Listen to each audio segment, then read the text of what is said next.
mic. It is 6 p.m. on Thursday, June 4th. Nope, it's even July 14th. And I would like to call this information study session of the Lansing School District Board of Education to order and ask that the clerk please call the roll. Dr. Buddy? Dr. Kavanaugh? Present. Ms. Hodgen? Present. Mrs. Lawrence?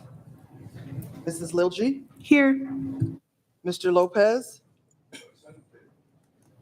Mrs. Moore? Present. Dr. Rodriguez? Present. Mrs. Willis? Present. Quorum is present. Thank you. Our president is going to be absent this evening, so I will be filling in her absence. And she is recovering, so we wish her a speedy recovery, and I'm sure she will be back with us next week for our board retreat. So that moves us on to public comment, for which we have none. Any other business deemed necessary from board members to be added to the agenda? Seeing none. We will move on to our presentations for the evening. So the first one, which is included in your packet, is the presentation regarding athletic trainers. So I believe I'm inviting Chris Henderson to the table.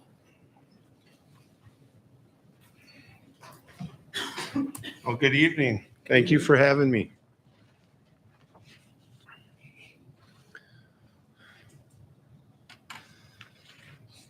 Well, thanks for having me. This will be just two quick agenda items for the athletic department. One is the Michigan High School Athletic Association membership resolution. This is completed yearly by the district and the Lansing School Board.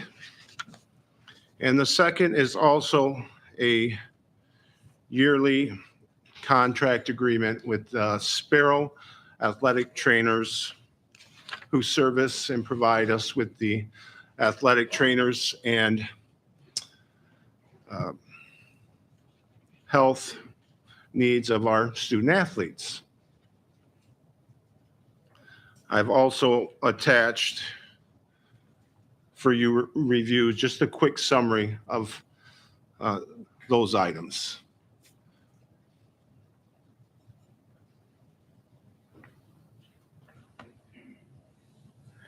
So for our board members, just a reminder, every year we would like for our students in our schools with athletic programming to compete amongst their peers. And the Michigan High School Athletic Association, we have to renew our membership through resolution. So that's one of the items we have before you this evening. And the other item is the utilization of Sparrow as the provisioner of our athletic trainers. So Sparrow has been great partners with us in allowing us to have that specialized care for our student athletes. And continuing that relationship and engagement to make sure that if there is an injury to a student athlete or any of, all the wrapping, prevention, icing, running out on the field, if something happens, that's what our trainers do for us. Any questions, comments, feedback from the board?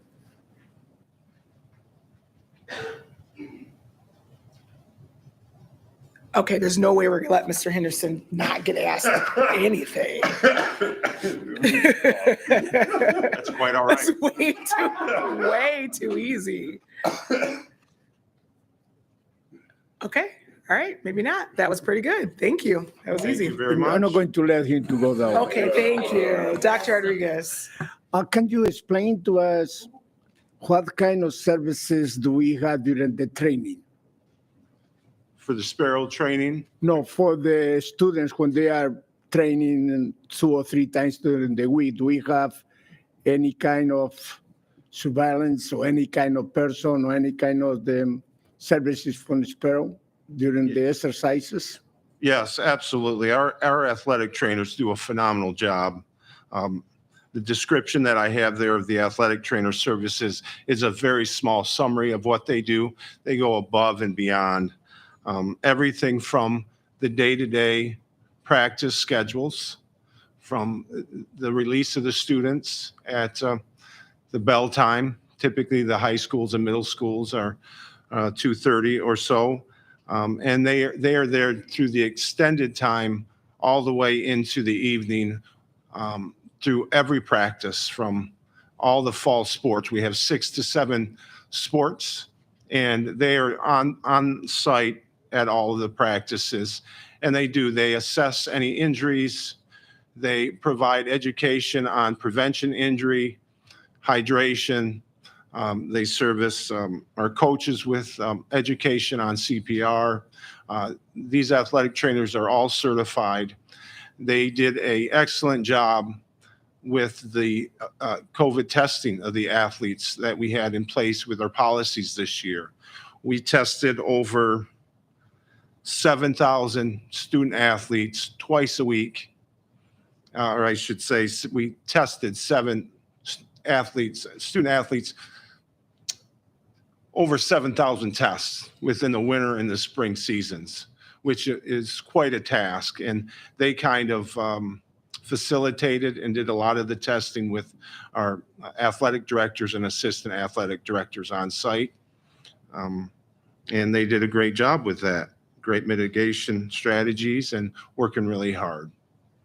What kind of communication the athletic department is having with the parents? How to communicate the parents all these services? How do they know that their students, their sons and daughters are safe? If there's injuries or How do you communicate to them that we take care of them? Yeah, good question. So we have every season we have athletic director, coaches, and parent meetings with the players. They're invited to have meetings every season with their teams, and that is one of the best ways to communicate with them and answering their questions in regards to what we provide, injury prevention, concussions, along with a lot of other information that relate to the program and the athletic department. Thank you. Mrs. Moore? Yes. How many athletic trainers are assigned to the district, or is there assigned trainers for each sport? Yeah, so we have 3 athletic trainers, 1 at each of the high school levels. So we have 1 at Everett, 1 at Sexton, and 1 at Eastern, which they also, because we have 7th and 8th grade there, service the middle school. They're also available, schedule permitting, to move to other events in middle schools when there are events going on that they can relieve themselves of the on-site duties. And they also have a director at Sparrow who follows through with coverage of any missed athletic training schedules. So what sport are these, I almost call them electronic trainers? What are these trainers assigned to what sport? Yeah, so the athletic trainers are year-round, I should say, throughout the school year, and they service all of the sports in that school. So most of the seasons have anywhere from 6 to 7 sports per season. So for fall, we have 7 sports, and they service all those athletes in the entire school with each sport. So we've got one trainer to service soccer or basketball, football, nothing for cheerleading. Volleyball, they do some cheerleading. If the cheerleaders need some ice or twisted an ankle, yes. So in Interesting. terms of the fall schedule, you have football, you have volleyball, you have cross country, you have boys soccer, you have boys tennis, and then you have swimming as well, and girls golf, which some of the sports require less care than others. And actually, the board requested last year, the last time I was here, to develop and come up with data of each of the athletic trainers and their list of what they've done throughout the year, like specifically to the students on any given day. What is the severity, mild, moderate, severe, what they did to treat the treatment and the care. And I actually have that provided and can also provide it again. It's a very big packet, so I will send it through Lynette, if that's okay, Yes. if you would like to look at that. Thank you. You were reading my mind. Thank you so much. Thank you, Ms. Moore. Ms. Logie? All these questions got me curious about the MHSAA. Thanks, John. Is there another option? I mean, they seem they seem to be a great association for us to work with, but we don't have a choice, do we? So to answer your question, yes and no. Yes, they are a great association. There's over 752 schools in the state of Michigan that are a membership. This is a free membership. They provide over $1 million in liability to our schools, as well as facilitate the rules and regulations across the state, everything from violations to coaching, instruction, transfer rules. There's a lot that goes into it. Otherwise, it'd kind of be a free-for-all. You'd see a lot of different things going on, and they do the best in terms of that. What they say is we are a self-policing. So the school district and the district athletic director and the high school athletic directors actually monitor and report any violations to them. And then, of course, the community can also follow up with them. So it is a great association. They do a lot. They do training for the coaches, for the athletic directors. Specifically for the athletic directors, there are 3 to 4 in-services that are very lengthy and filled with resources and that direct them to the to what they need to know with the violations and the rules and regulations. And then we have, of course, our own district policies as well. You can opt not to be in the membership, and you can participate and compete against many of the schools in Michigan. However, when it comes to the postseason, you're not allowed to. So that's kind of, if you don't or are not a membership, what you don't have the opportunity to do is the postseason, which is, we all know, is what really is highlighted in every sports season at the end of the year, which is the district, regionals, and states, and all the accolades that come along with it. Thank you. Any other questions or comments? Okay, we have an opportunity. I don't have any question, but maybe because I can see the interest here, maybe we had to have another ISS session later on during the year to promote sports and promote athletics and to find out exactly what we have, what we don't have, how this board can promote everything in athletics in the schools and our community. I think that knowing what is going on and what we have will be beneficial to everybody, because I want to see the students in the newspaper and TV and getting scholarships. Then whatever we can do and knowing more about what is going on, maybe we can promote even better. Yes, that's a great point. And I think we have started, as I've taken on this role over the past year, to increase our media attention, our promotion. We're working on recruitment, a lot of neat, creative ideas that John McGraw is really helping me with, and Cordelia Black as well. So I think we're moving in that direction rather quickly. We also have good partnerships with the Lansing State Journal and some of the news channels. We're very careful and cautious. We make sure that our district is going through the proper chain of command when it comes to addressing them and having interviews, but just the positive ones, such as the Tim Stout on sports, and just a matter of promoting those things. We've really developed our webpage and have made it very up to date, the district athletic webpage, with a lot of information. And again, with John McGraw's help, we are establishing a universal form of communication, flyers that go out that look very nice. Mr. Lopez. Thank you, Madam President.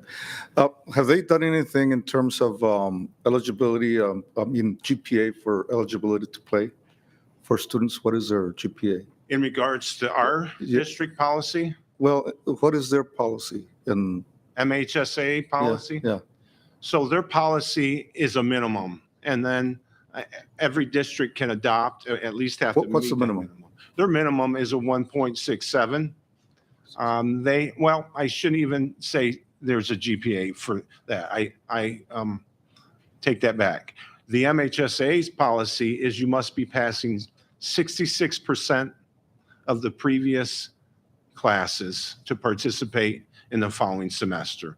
They do not have a GPA minimum. They pretty much have a credit requirement, and that's the minimum, which for us, you all have addressed that.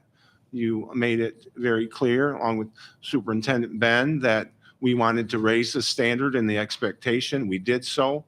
I think we're all very proud of taking that on. I have had a lot of positive comments and feedback from parents to other athletic directors and school districts. Mhm. And we found that it didn't affect or decrease our eligibility and the students' eligibility very much. And so we're proud of that. And I'm also proud that part of that was due to all of the resources and extra support and assistance that we brought in because we decided to raise that 2.0 GPA. oh, 2.0. Policy. Okay, I was going to say, remind me of what it Yeah. is. So So we're that at a people will 2.0. know. They Okay, have to pass at least 66% of their classes the previous semester. with a 2.0 average. Yep. And if they are below it, that doesn't mean they're ineligible. What that means is they're on an academic alert or probation, we call it.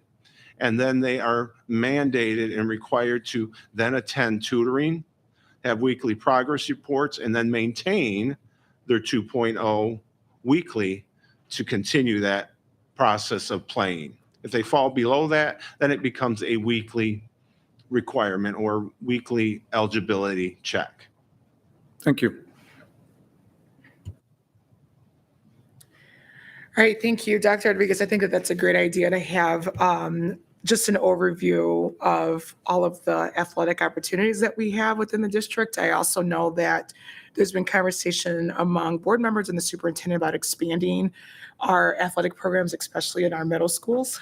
So I think that that'll be a really good opportunity for us to look into that, because all we have to do is design it and then it's here. So I think that that's something that we can continue to expand. And so, all right, I think I took notes, and I think I saw the superintendent take notes. So I think we're good at that. We do have an opportunity this evening to go ahead and adopt both the employee agreement and the MHSAA resolution if the board so chooses.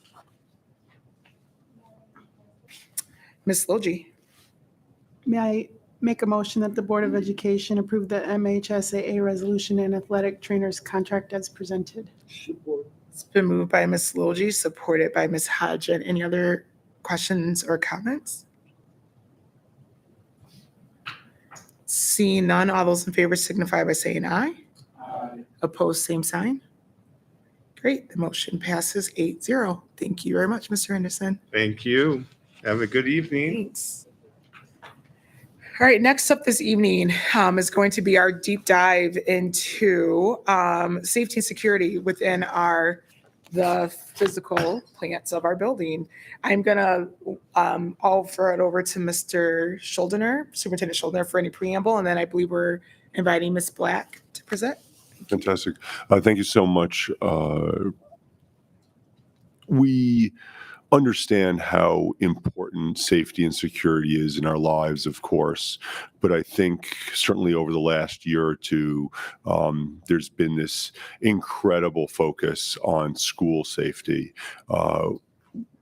Thanks to a real clarion call from President Lawrence as well as the entire school board. We had some important meetings over the last couple of weeks and really felt that because we have these ISSs, why not have the next one be a really good conversation and deep dive into what we do? What I hope happens today is that both the board and the community feel good about where we are as a district, how we are keeping both our staff and our students safe, but also to be honest about where we can get better, and to also then engage in some deep and meaningful conversation around open-ended questions, because there are decisions that this board can make moving forward on certain issues of safety. So without further ado, it gives me great privilege to introduce both Cordelia Black, who is the Executive Director of School Culture and Climate, where she oversees not just school safety and security, but a myriad of other wonderful things, one of which was athletics, and Chris Henderson, and then also to introduce Bruce Lankeet, who is the Director of Public Safety. So I thank you both very much for this time and look forward to the presentation and the conversation. And I think and Jennifer West, fantastic. It's great to see you, Jennifer. She is here digitally, and so I know she will add much. And there will be some time, just so you know, board, certain topics that are going to be discussed. We might throw it to the executive team as well, because they have some things to add, because they are really experts in a lot of these things. So without further ado. Thank you. Good evening. I appreciate that, Superintendent Schuldiner. Good evening, Board of Education. We are very excited to be presenting to you this evening on one of my favorite topics and dear to my heart, safety and security. As you know, I've been involved in safety and security for the last 26 years with the district. And so to my knowledge, this is in the last 7 years, this is the first time that we've been in front of you to present on safety and security and what we currently are doing with the district, and what we've, I should say, what we've been doing and ongoing. It's an ongoing fluid process. And so we're, again, excited to be presenting. Again, with me this evening is Director of Public Safety, Bruce Lankeet, and Director of the Office of School Culture, Jennifer West. And so really want to focus on the fact that school security and safety is all about a multidimensional process. It is pronged. It is multi-tiered. It's not just public safety. It's not just Cordelia Black or Bruce Lankeet. It is the entire Lansing School District, and even yourselves. And so that's why we're here today, to present to you, hear from you. We come with an open mindset, and we want to hear what your thoughts are and walk away and feel good about today, and make the changes necessary, but hopefully you'll be happy with what we have in place. I want to emphasize relationships. Relationships, before we get started, is probably the first and foremost fundamental measure to safe schools. From the way that we greet students to shaking hands and checking on their welfare throughout the day, and creating safe schools and positive climate. And so just want to touch base on that, and you'll hear more about that later in the presentation. But to get us going, and I'm going to turn this over to Mr. Lankeet. Thank you. Well, good evening. It's a pleasure to be here and speak to you about school safety. And I think we have a PowerPoint presentation we'll go through. And the first slide, we'll talk about our drill procedures. So per statute, the Michigan legislature passed a law requiring us to have 10 safety drills throughout the year. 5 fire drills, 3 lockdown drills, and 2 tornado drills. And there's deadlines associated with each of those that have to require them to be spread out throughout the year.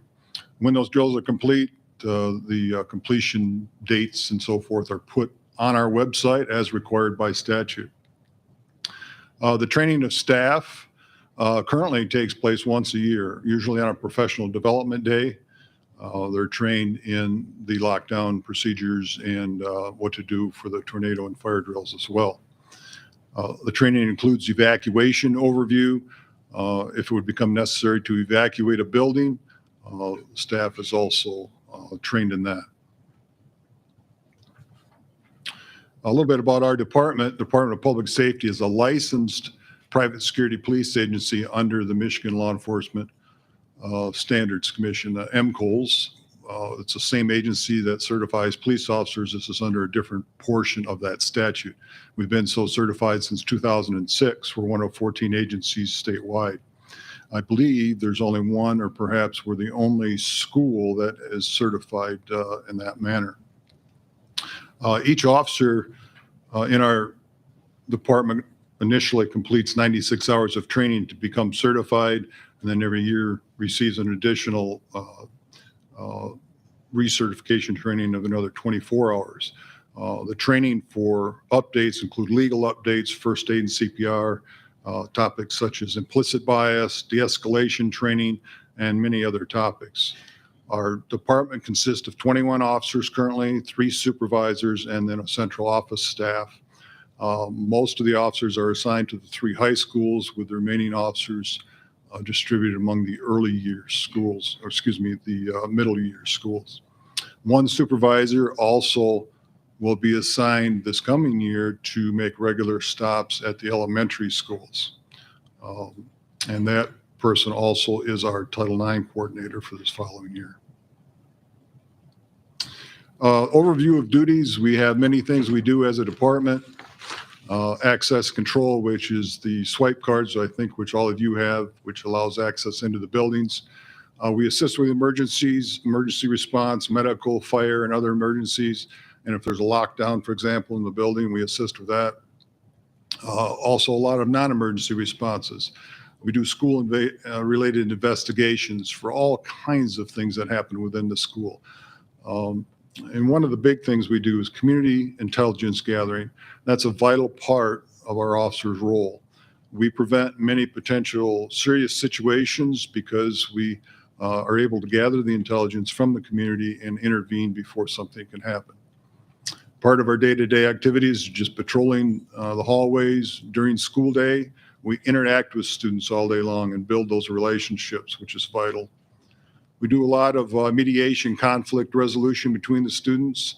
As you can imagine, a school with 1,000 or more students, there's always some conflict that has to be resolved, and we do a lot of that throughout the day. We write a lot of reports. We report reports. I think we wrote over 400 this past year, so that takes up a lot of our time as well. We provide a lot of event security, football and basketball games, and of course, board meetings. We do background security checks. We have run over 1,000 iChat checks for volunteers in this past year, and then we work closely with human resources for every new hire that comes through the department. They have to be fingerprinted, so it keeps us very busy in the central office. Ms. West? I apologize, everyone, that I am unable to join you in person this evening, but I am pleased to be here nonetheless, virtually. I'm trying to coordinate a couple of screens here, so I apologize if there's any lag time. So I'm going to talk a little bit about, while it does state student support specialists on this slide, I'm going to take a bit of a left turn and just really wanted to highlight the importance of addressing school. Anytime we're addressing school safety, we really have to balance psychological safety with building security and discussion of physical safety, including those concerted efforts to create positive, inclusive, and responsive learning environments that are respectful of the rights of all of our students, which is definitely our focus. And also emphasizing that school-based mental and behavioral health services are essential and integral components of our schools and of safe and supportive schools. As all of you know, students are more likely to seek help if they know help is available at school. And improving access to services and supports improves not only the quality of the learning environment, but student behavior, student well-being, academic outcomes, and overall safety. This year, the Junior Board of Education adopted the mantra, "It's okay not to be okay," which will also be their campaign for the 2022 mental health campaign. We also want students, families, and staff to know how and where to get help. So while this slide does say student support specialists, which was a group previously supervised through the Office of School Culture, as they transition to being school-based and supervised, I'm certain that these and many other tasks will continue to be areas of focus for this group, as well as school psychologists, school counselors, school social workers, school nurses, and of course the student support specialists who are providing multi-dimensional, multi-tiered systems of support. So you'll see that tier 1 and tier 2 on the top, which really relates to and speaks specifically to the universal instruction that's being provided to all of our students. And when I say multi-dimensional, we're talking academic and social emotional learning. To assist, again, students with their psychological safety as well as their physical safety. And then tier 2 being those more targeted support groups for students specific to a particular area of need. And also all the way up to tier 3 interventions for those intensive individualized supports to promote student success. So you'll see, and I have to, increase my screen size here. So many of the tasks include developing and supporting school-wide implementation of school culture, positive school culture and positive behavioral initiatives, tracking student progress, positive behavior plans, and working with staff to minimize unproductive behaviors and responding to keyword searches. But once again, want to emphasize that these are tasks that are inclusive of a multitude administrators, some educators, and other support and ancillary staff as well. Thank you. As we move forward in our presentation, we wanted to highlight our operations, facilities, and other systems that are involved in school safety and security and providing and creating that safe school environment. Sodexo Magic, they, many times people look at them as, just emptying the trash and, doing things like that. But I want to highlight when you have a good custodial maintenance and grounds crew, they are checking windows. They are checking doors, making sure doors are locked in the evening. I have a custodian at the Halleck Center who does perimeter checks outside. He even walks, as you may or may not know, most of the employees at the Halleck Center are all female. He walks us out at night, especially in the winter months when it's dark in the evenings. He goes that far. So when you have a great custodial maintenance and grounds staff, they too are involved in the process of creating and establishing safe schools. We contract with EPS Security out of Grand Rapids. They provide a high level of comprehensive 24-hour monitoring of our intrusion alarm system, our fire system, and our access control and card reader systems. We have keypads inside of each school. Those keypads are very familiar to what your security systems look like at home, but we also have motion detectors and door contact sensors to notify us when when there's a break in the door jamb security piece of the system. Our access card reader system allows us to monitor who's coming in and out of our schools, especially after hours when no one's supposed to be there. We have access to knowing who's there, if or limiting access to our schools. And I think that's the most important thing, is being able to limit who's in our schools and when, and knowing when they should be there, and again, limiting that access.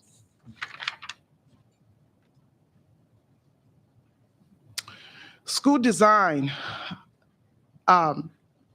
this is huge, especially in these times. A lot of our newer schools have security vestibules, but then also we've done some work at some of our older schools to bring about a more secure school by constructing vestibules where once you enter the front door, you have to go into the office. You have to be buzzed into, you almost walk into like an indoor cubicle, if you would. And the office staff will buzz you in to the main office, where they will greet you and find out, the reason for your visit, and move you to whatever part of the building or school you are the reason why you're there, whether it's for the principal or a counselor or for an IEP or, whoever or whatever. As you can see on the screen, we have multiple buildings that have secure vestibules. We also, with our new bond project, will have an additional 4 schools with the secure vestibules, and that is going to be Sheridan Road, Willow, Mount Hope, and Luton. And so we're really excited. We think that this is just one more layer that adds a level of safety and security to the schools, but to the environment and to the district. Cordelia, sorry, Ms. Black, can I ask a quick clarifying question? Sure. Sheridan Road is listed as one of the existing vestibules. Is that one the existing one, or it's a new one? Sure, but it's also going to be a new school soon too. So when right. it's the new, Right. Oh, and then it will when Sorry, the bond. I apologize for Nope, the that makes confusion. sense. Okay, Because Mount Hope makes sense too. Okay, because it's gonna be home to school. Thank you. no problem.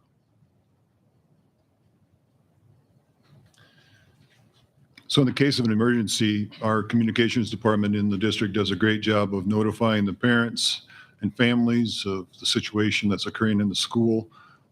This would be for situations, for example, such as lockdown or restricted access. A lot of information gets put out by the students over social media when those things happen. And so our communication department does, again, a great job of clarifying exactly what's going on.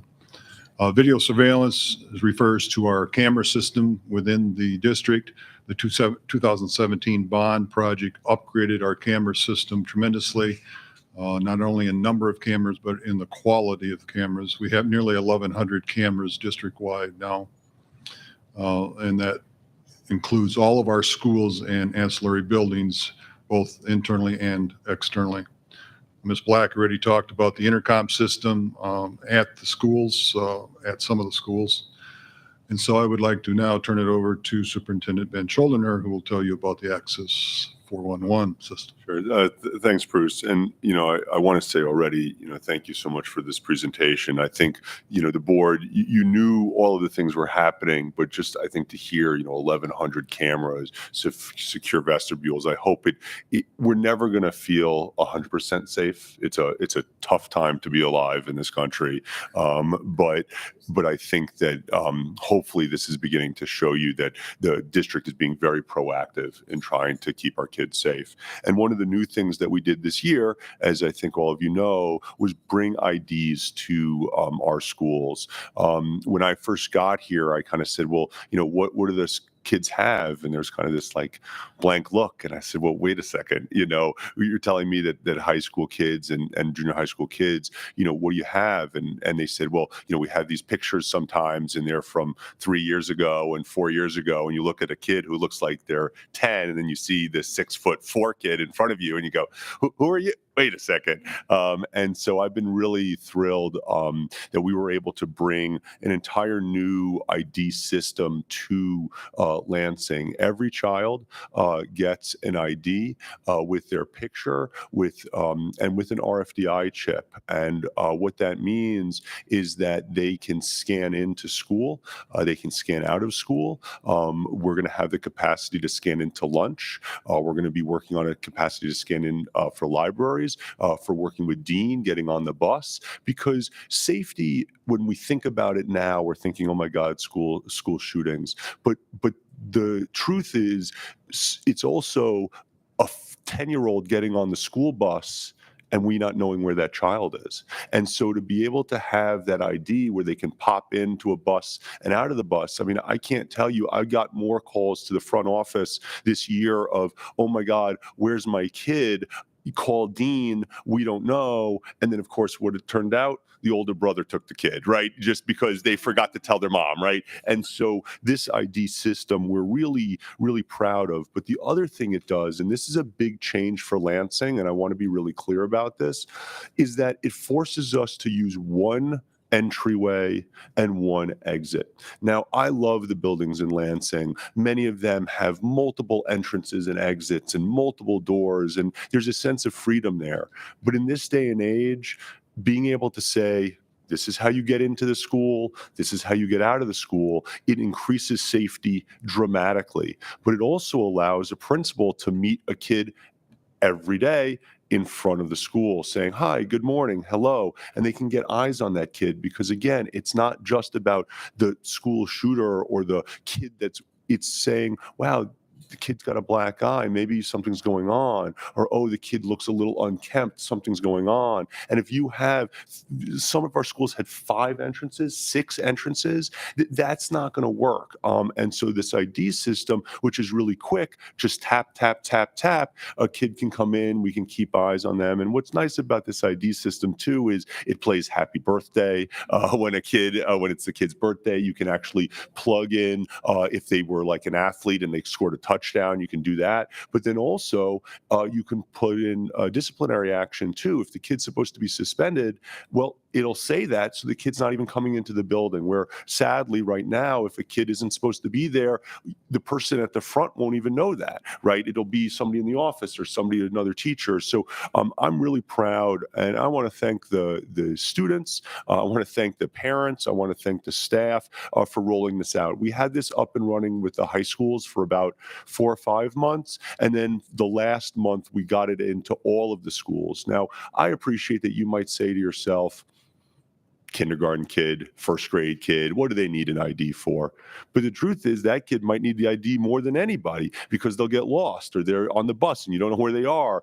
And the kids, you could put it on their backpack, you can put it in their backpack. We can figure out how to do it, but we've already found it to be really effective. I mean, sadly, we sometimes have little kids that run, and they don't think to like discard their IDs. So when the neighbor finds them and goes, oh, hello, Johnny, they're able to bring them back. And so it's something that I'd love the board to see in action next year.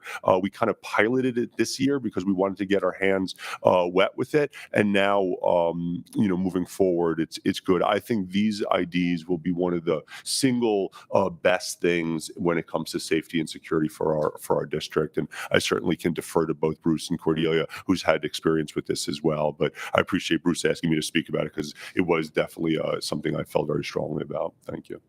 So, yeah. Yeah, thank you. This ID system, you said on the bus and so on and so forth. So does it mean that we're going to provide CATA and our Dean transportation with the system?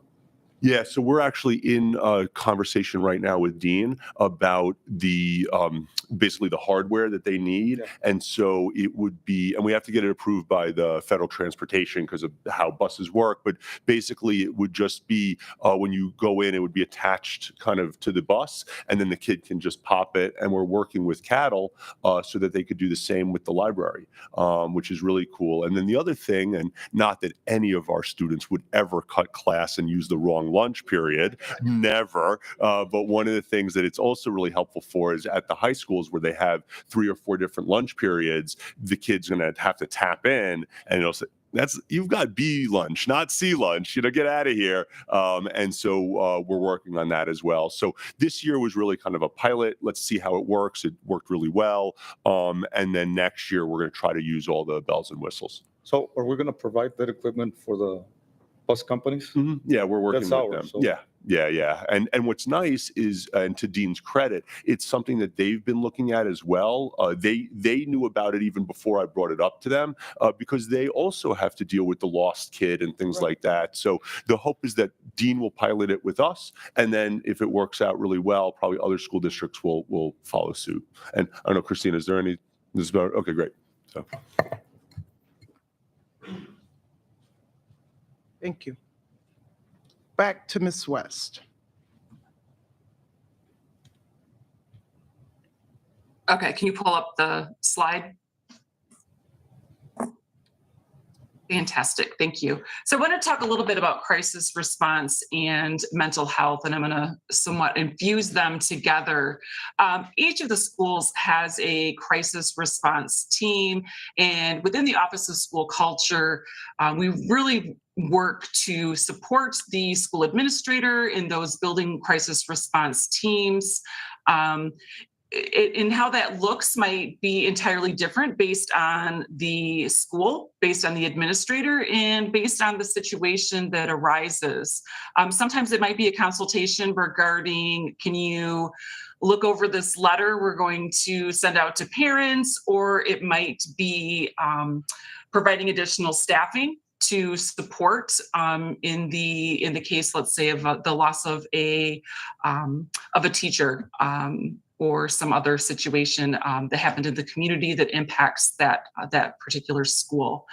And also debriefing. I think that's this year been one of the primary ways that the Office of School Culture has assisted within crisis response, providing that for students and also providing the opportunity to debrief with staff. And then from the mental health standpoint, offering consultation to principals, support staff, specifically to student support specialists, in regards to how to access outside mental health services and what resources are available. We are fortunate to have, again, school psychologists and school social workers available to our schools, school counselors in all of our high schools, our 712 schools, and mental health specialists, those student support specialists, all of which are master's level trained individuals who are able to provide some level of mental health intervention or referral to appropriate resources.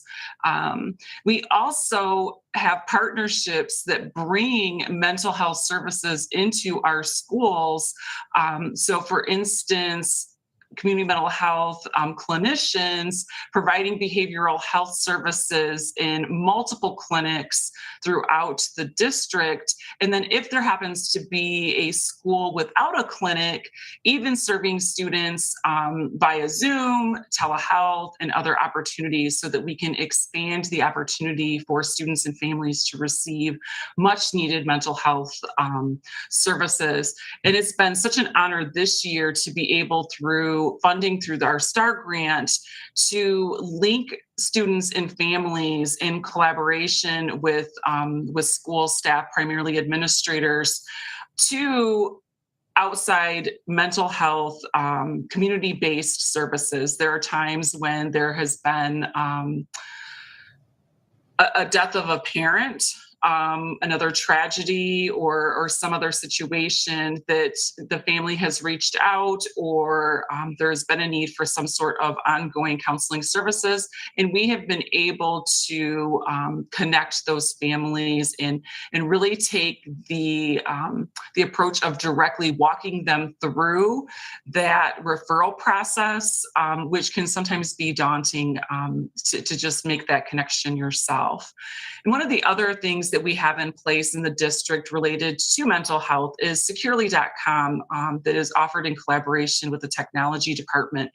And this is a device management system that allows us to be alerted anytime a district device is utilized to make what is identified as a disturbing keyword search. General areas of disturbing keyword searches would include threats of harm to self, harm to others, or abuse. To give a couple of examples, many searches are related to classroom projects, which I think is phenomenal. We have health classes that are encouraging students to look at mental health issues and look at resources. But there are situations when a student is in a crisis situation. And so we want to be able to reach out, identify who those students are, and then be able to provide support. So the way that the system works is that the Office of School Culture is notified by the technology department.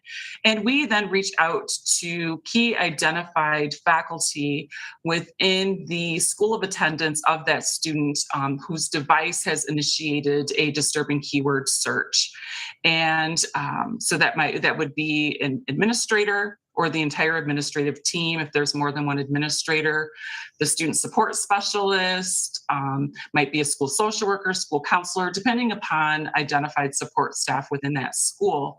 And they will then follow up with both the student and, if necessary and appropriate, they will follow up then with the family as well. And again, like I said, that there are times when it is a verified school search that doesn't require a parent follow-up.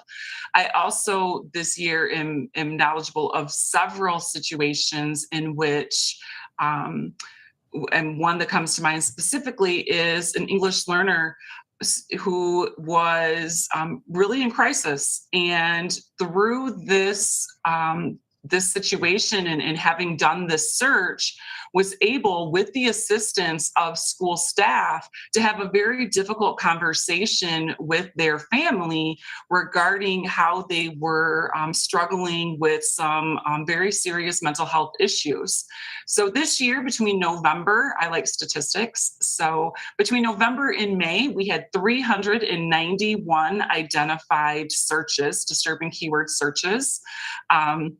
And again, those were related to potential harm to self, harm to others, or abuse. And we were able to, in those situations, ensure that students were contacted, and when necessary, parent contact was initiated, and then documentation entered into Synergy. The nice part about having Office of School Culture as a safety net, if there has not been follow through, we're able to then follow up with the school, or potentially if the school is unable to make contact, Office of School Culture would make that contact in some instances as well.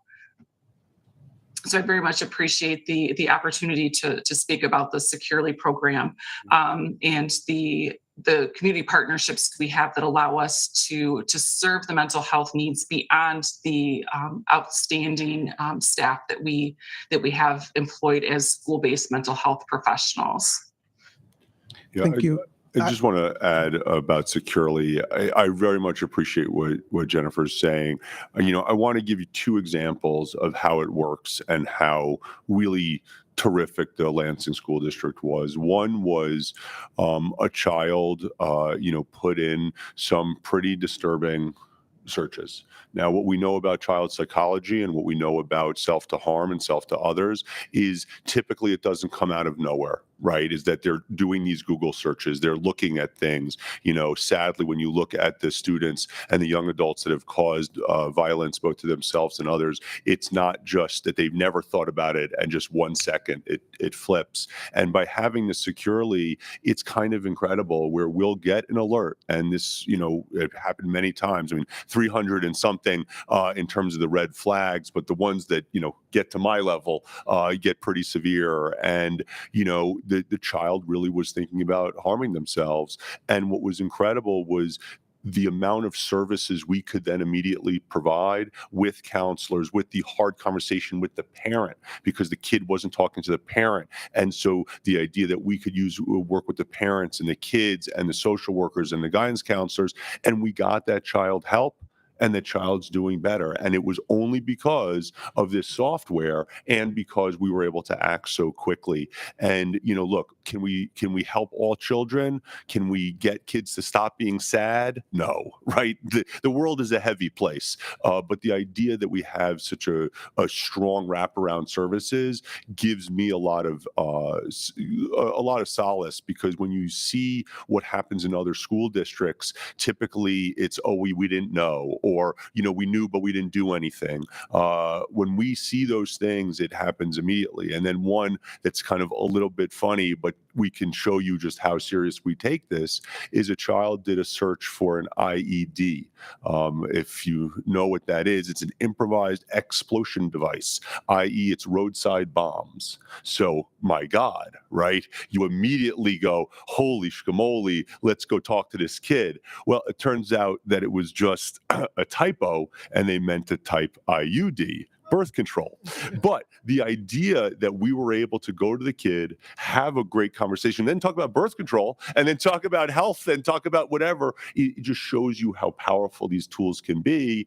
And those are the kinds of things that our kids are getting because of not just the software, but the human capital when it comes to somebody like Jennifer and Cordelia and Bruce. And so it's really been terrific to see it. And sadly, I've been called in, I think, 3 different times where there was some serious harm to others. And of course, what do we do? Or does the child have access to guns? Where's the parent? What are we doing? Search the kid. All the things that you're supposed to do. And knock on wood, every single one of those cases was taken care of. The kids were given help, and we've seen very positive things. So it's been great, and I'm certainly happy to talk about it further. Thank you. Other programs and initiatives that we have in the Lansing School District is a consultation team, which is a team of professionals, district level administrators responsible for making decisions for discipline and intervention. They serve as an arm of the Board of Education. So they represent you.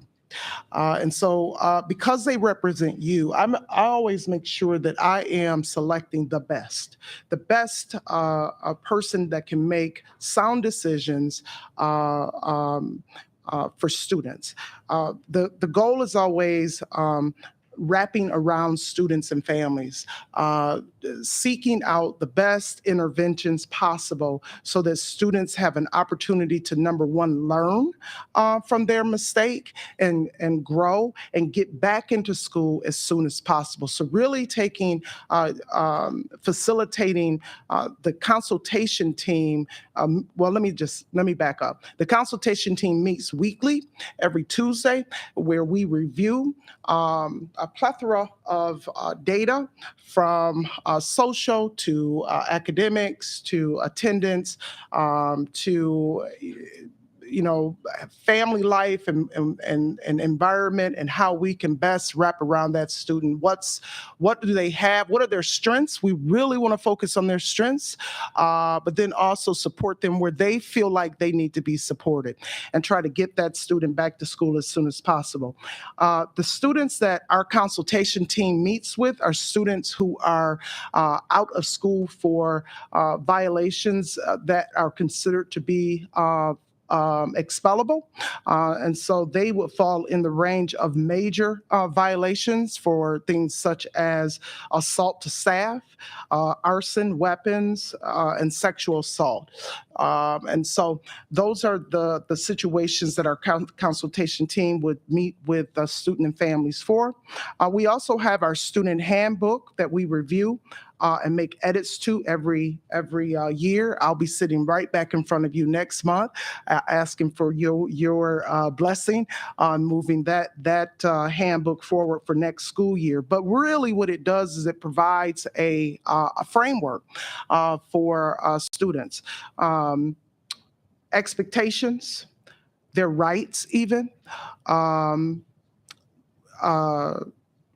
And how they can help us establish and create positive environments, safe schools. And so, again, we at the end of the year, I sent out an invite to multiple groups, multiple departments, including students, to help me review that manual and come up again with items and language and interventions that will best suit our students. Again, looking at helping them to grow and putting them first.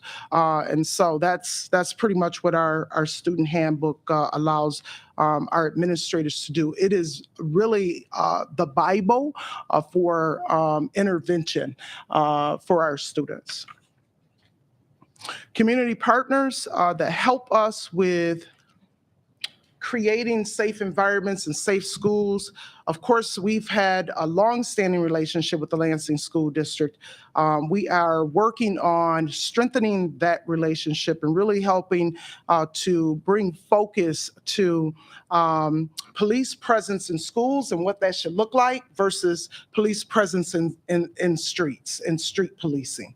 I believe that community policing works when it is done with fidelity and direction.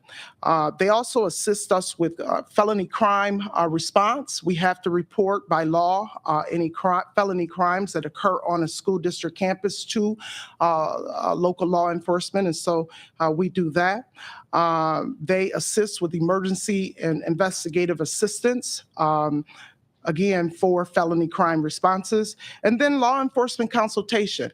Many of us have many officers and the chief on speed dial, and so we utilize them when we need to, and of course they will call us too when they feel like there's a need for us to have some sort of information that will help us with our day-to-day operations.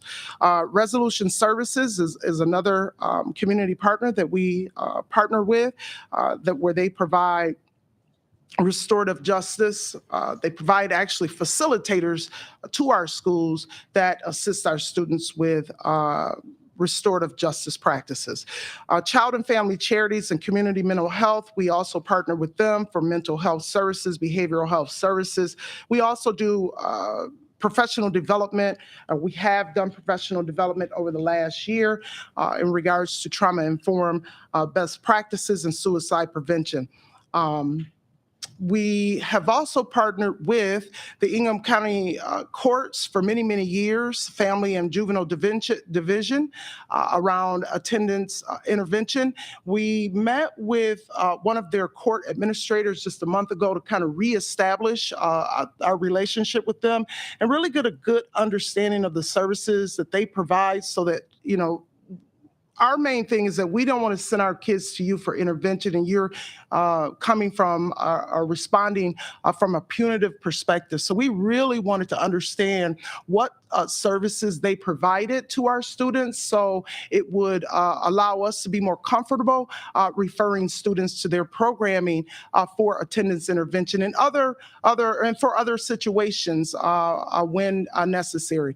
We also have a workshop meeting that we attend on a quarterly basis to help us understand, have a greater understanding around teen sex trafficking and who might be involved in that, and how we can best identify when our students are being victimized in such manner. And they've also provided some DPS, Department of Public Safety training over the years.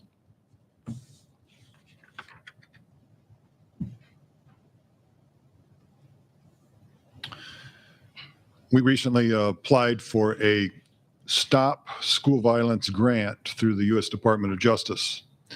If we're awarded the grant, we would be given up to $1 million, and we would use the monies for the following initiatives. These are two initiatives that I'm very excited about. First is the ALICE program, which is an acronym for Alert, Lockdown, Inform, Counter, and Evacuate. We currently have an ALICE-like program we've had for many years in the district, and we will be upgrading to the formal ALICE program with the monies from the grant, hopefully. This program empowers students and staff to make good response action decisions in an emergency situation. And we'll be joining over 5,000 other districts throughout the country that already use ALICE. Then there's the Rave Mobility Panic Button. It's an app that is placed on your phone. Rapid communication is very critical in terms of saving lives during an emergency. So this really will improve communications amongst staff. It's again, a mobile app. Brief description: has 5 buttons on the face of the app. One's active shooter, fire, medical, police, and other. If the active shooter button is pushed, it sends an alert to every other staff member in that building. So there's an immediate notification as to what's occurring. The ease of which 911 is called is much simpler through this app. And we're going to take the lead on introducing this program in the county, as we'll be the first district in the county to implement this program. All of the Eaton County schools currently have the Rave Panic Button, and over 10,000 K-12 schools have this throughout the nation.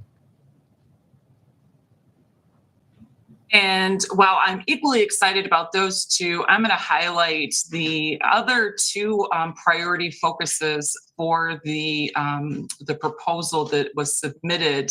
Another priority of the STOP grant is to implement the Comprehensive School Threat Assessment Guidelines, otherwise known as CSTAG model. The CSTAG model is an evidence-based model for K-12 schools to use in conducting threat assessment of students. The purpose of implementing a threat assessment protocol is to, 1, identify, 2, assess, and most importantly, support students who exhibit challenging behaviors. The model also guides implementing a well-trained multidisciplinary team at the district level, and also creating behavioral assessment teams at each of the schools. And then the model also guides, I already said that. Implementation of the CSTAG model will allow for identifying situations and students that raise concern, gathering information and facts to assess risk of violence, and developing intervention and management strategies to both support the student and prevent violence with fidelity and equity. And I want to emphasize that, because instead of it being which students, it being left to chance, which students are we referring for services? Which students are receiving a suspension? Utilizing the CSTAG model allows us to be very intentional and track. So for instance, if a student has a disturbing keyword search, we can very intentionally monitor what steps are followed and what types of follow-up and support are being offered to all of our students. And at this time, I'd like to ask Adam Hartley. I apologize, I'm not there. I'm presuming he is available. But I'd like to ask Adam Hartley if he would take a moment to share his thoughts regarding the CSTAG model based on his experience. My understanding is he has some firsthand knowledge about implementation of the CSTAG model. So before we do that, I would like to introduce Adam. Okay. So as many of you know, we have a new member of the executive team, somebody that we're really proud of being part of this family. Just to remind everybody, Dr. Adam Hartley comes to us from Fenton, where he was the superintendent for 6 years. And I'll actually ask him to speak both on that Matt and Alice, because when he was the superintendent in Fenton, he oversaw the bring Alice to fruition and has experience to it. So again, just kind of to reiterate, Alice is the gold standard for school safety. When you look across this country, when you talk about an active shooter, when you talk about safety in the schools, Alice is the model that almost everybody uses. Right now, we use kind of what I would like to call Alice Light, where we are doing it close. We've kind of created our own thing, but the hope is with this grant or without this grant, we will be bringing Alice to the district in the near future. And so with that, Adam, tell us about your experience with Alice and with the threat implementation. Thank you. First of all, look forward to meeting all of you on a personal basis, individually. This is my 6th day, I think, and just absolutely ecstatic to be here in the community and working for Lansing schools. So thank you. Thank you, Ben. As Jennifer pointed out, I do, in Cordelia, I do have experience with both CSTAG and Alice. My first year in Fenton schools, we worked with the Fenton Police Department on bringing Alice to the schools. And just like anything else, a lot of questions based on something new. Of course, it's change. And we really went throughout the year with not, is this something that is worth bringing? We have a training and people ask a lot of questions. Fast forward, it is the best thing that we did as a school and as a school community.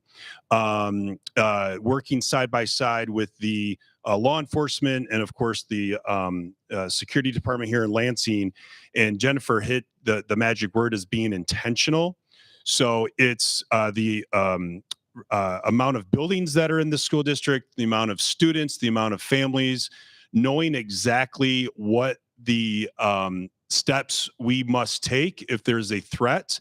And the more you practice and the more you understand, and then when something does happen, it's like they say, practice makes perfect. And that is key. And the science behind it is the more we talk about it, the more we make this more of a consistent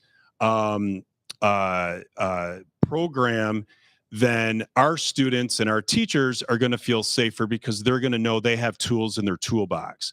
One thing that with Alice that was prevalent in Fenton, and Fenton's much smaller than Lansing, but as we had students move from building to building or moved up in grade level, the more practice they had at the elementary, when they got to the middle school, they knew they could run the training. They could tell the teachers, the parents, what exactly you have to do if the announcement comes on, if there's a lockdown, or if they believe there's a threat, let's say on the playground, who they're going to report that to, and in seconds they're locked down. And then once they get to the high school, again, they feel more confident.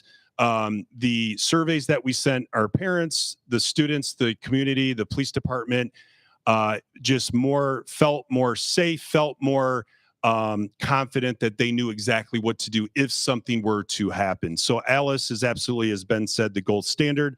And having the police department trained in that as well, and then coming and working with the staff, it is something that is needed, and being very intentional about the steps that we would take to lock down and inform is crucial. And then threat assessment is something that we jumped on first in the county 2 years ago. We piloted the CSTAG with our high school and middle school and in elementary.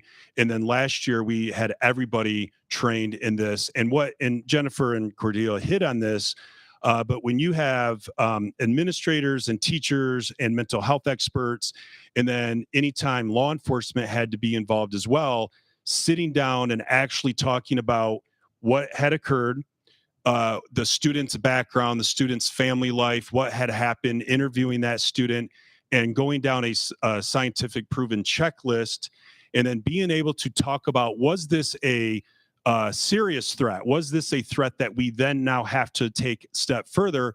Or is it more of a transient threat? For instance, I'll give you an example. We had a 5th grader that wrote a threatening statement on the whiteboard. 5-6 years ago, that student is suspended, no questions asked.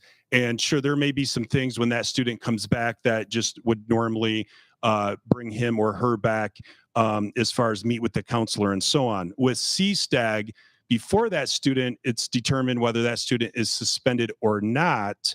We know exactly what that plan is. And if law enforcement is a part of that, and then those conversations are taking place from a law enforcement's perspective, from a social worker's perspective, from an administrator's, and then of course the parents are a part of that as well. So that training is essential. I was actually very excited to hear that Alice and CSTAG was going to be a part of this district moving forward.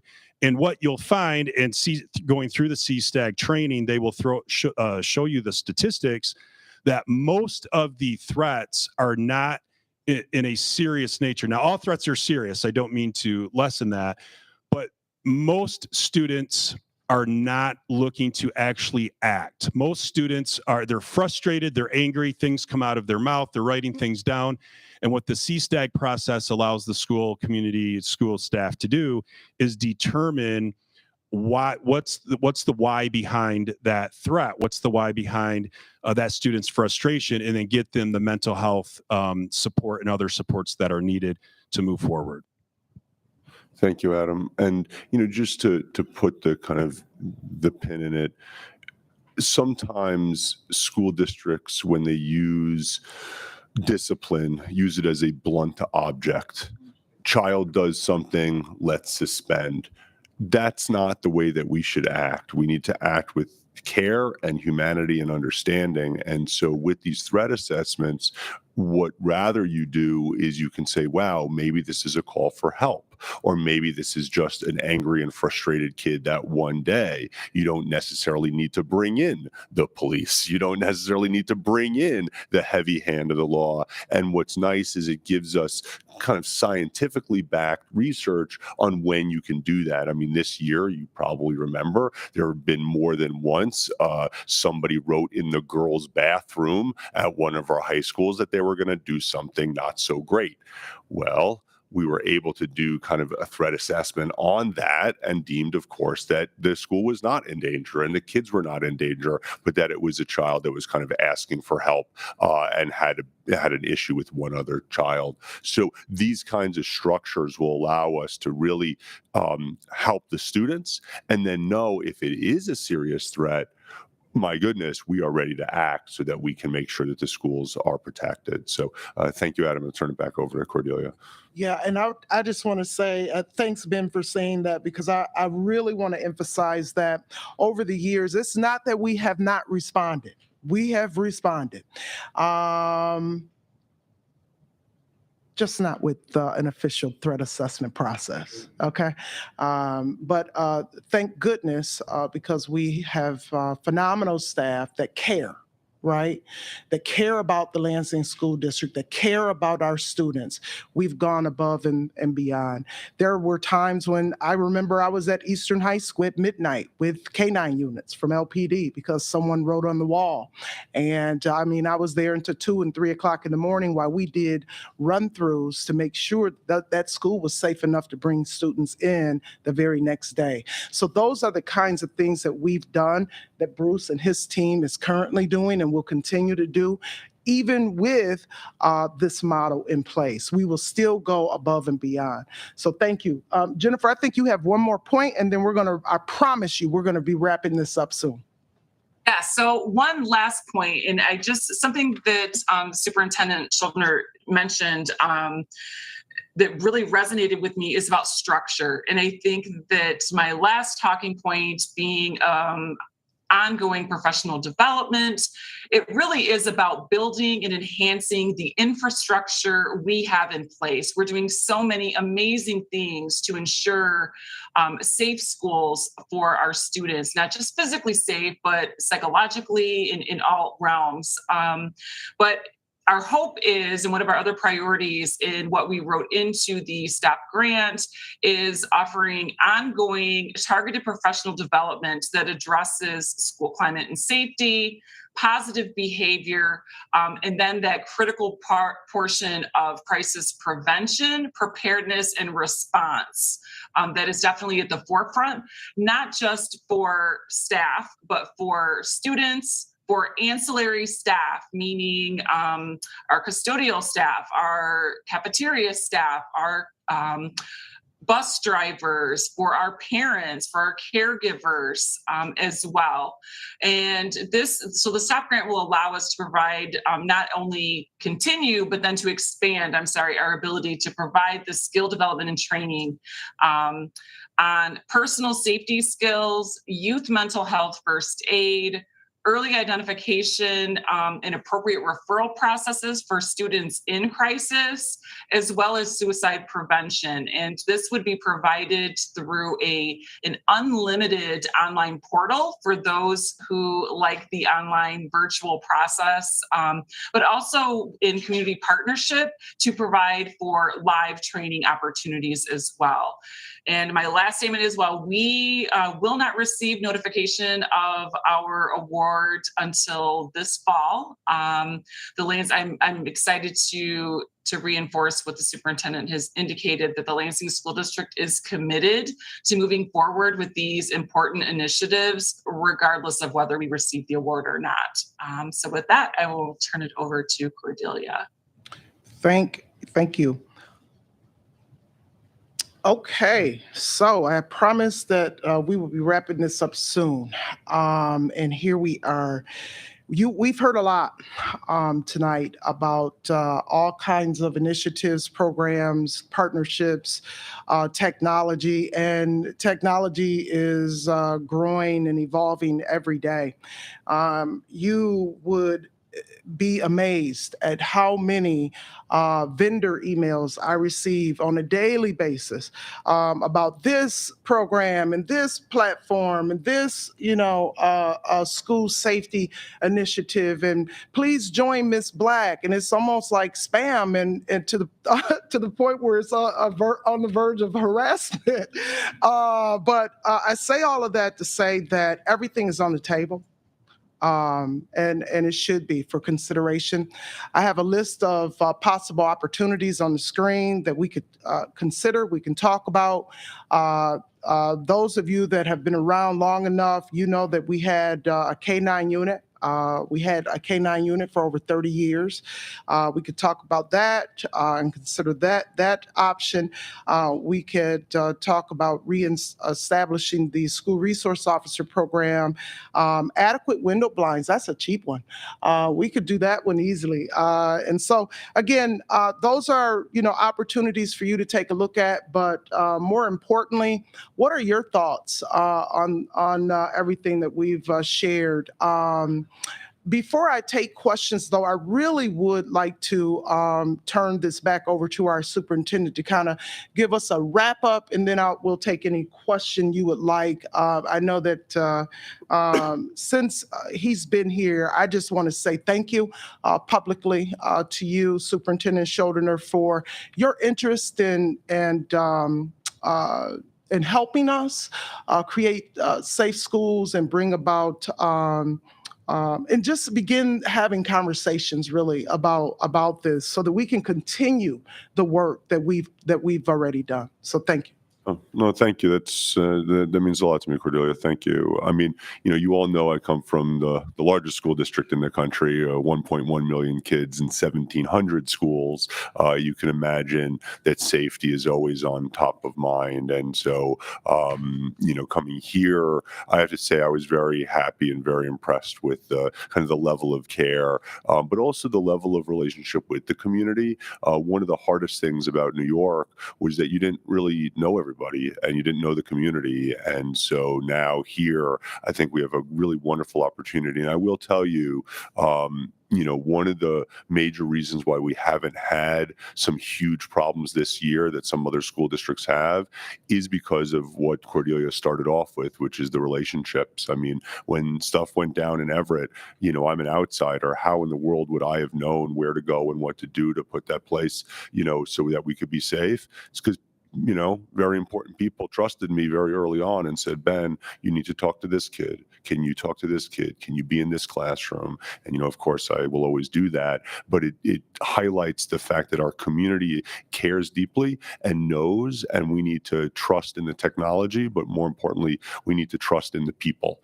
And so to kind of wrap it up, I think, the page that we're looking at now, this opportunities page, that's what we need to talk about. You're the board. These are political decisions. They're safety decisions. They're important decisions. Some are fraught with lots of history behind them, and some are no-brainers like window blinds. And just so you know why window blinds actually is an issue, is that sadly, when lights are on and it's late and there are computers in the window, some people might be tempted to take them.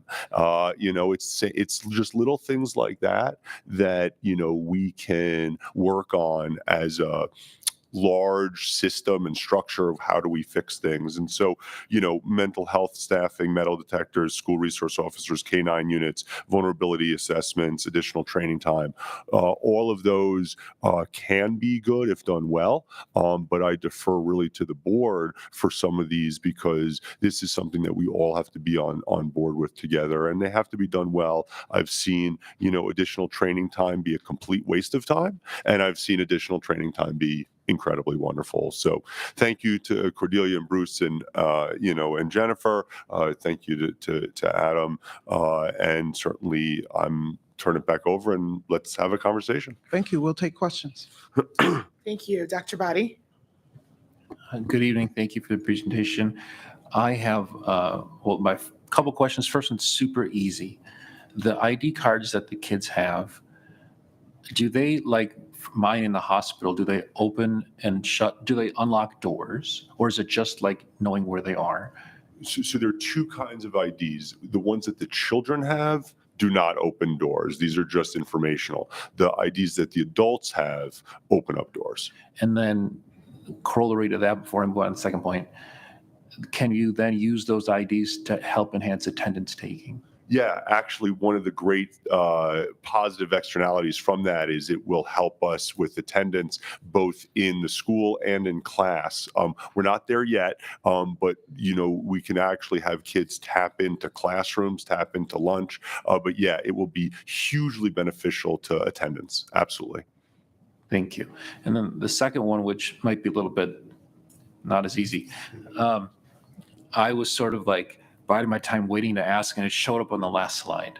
The school resource officer is something that I brought up in the past after the Oxford shooting tragedy. And I'm wondering if you, Dr. Black, could speak to your impressions of the program we had in the past, what was good about it and what might not have been. Because it is something that I feel strongly about that we should reconsider bringing back. But I think it would be good for everybody on the board, including myself, since I wasn't here when that program was initially being implemented, how it worked. Sure. Thank you. So I'm going to answer the things that I didn't like about it first, and then I will talk more about what was great about it. The part that I always struggle with is that administration from the Lansing School District did not have any input on who were hired as school resource officers. It was primarily contractual, and so they, law enforcement agency followed their bargaining contractual agreement that was in place. What was awesome about it, and I am very much a supporter of school resource officers being in schools. program was implemented in 2006. I was a public safety officer at that time in schools, is that number one, it goes back to community. This is a community. Police are a part of the community. We're all a part of the community. They're everywhere. We can't run from them. I've run from them. And so what we have to do is try to change the messaging around why they're there, and really focus on the positives, which were all positives during my entire experience. Number one, they establish relationships with kids and staff. And so I'm going to give you a couple of examples of why and how that turned out for us. There were a few, I can recall a few incidents where during the summer, those school resource officers went back to the road. On a call for service, police officer responded to a home, recognized a student, knew what school the student went to because that officer was a school resource officer at that child's student or that student's school, and knew who to contact. And so it's really a plus when you have school resource officers that have been in our schools and they understand our operation. They understand our staff. They know our staff. They know who to call. They know who to call if there's an emergency. They have relationships with kids. And so that whole situation turned out wonderful because the school resource officer was able to get a hold of the staff member personally even, and say, hey, here's what I'm dealing with. How do you suppose I could, get this student the support and resources that they need? Boom, it was done. When school resource officers were in our schools, it seems as though they were more accessible. Again, those relationships, they were there every day. They became a part of the fabric of our district. They were not there to harm kids. Our suspension rates did not go up because school resource officers were in our schools. Now, are they the number one answer? No. But when I talked about at the very beginning about school safety being a layered approach, it's just another layer. So those are the positives. And how did it come to be that we lost the program? Sure, it is my understanding that the city of Lansing endured some financial hardship and had to make some tough decisions around financing, and the funding for those officers were deleted. And so at that time, they were pulled out of our schools. Do you happen to know, put you on the spot, what it would cost the district approximately to fund a similar program? Yeah, the number. Ballpark.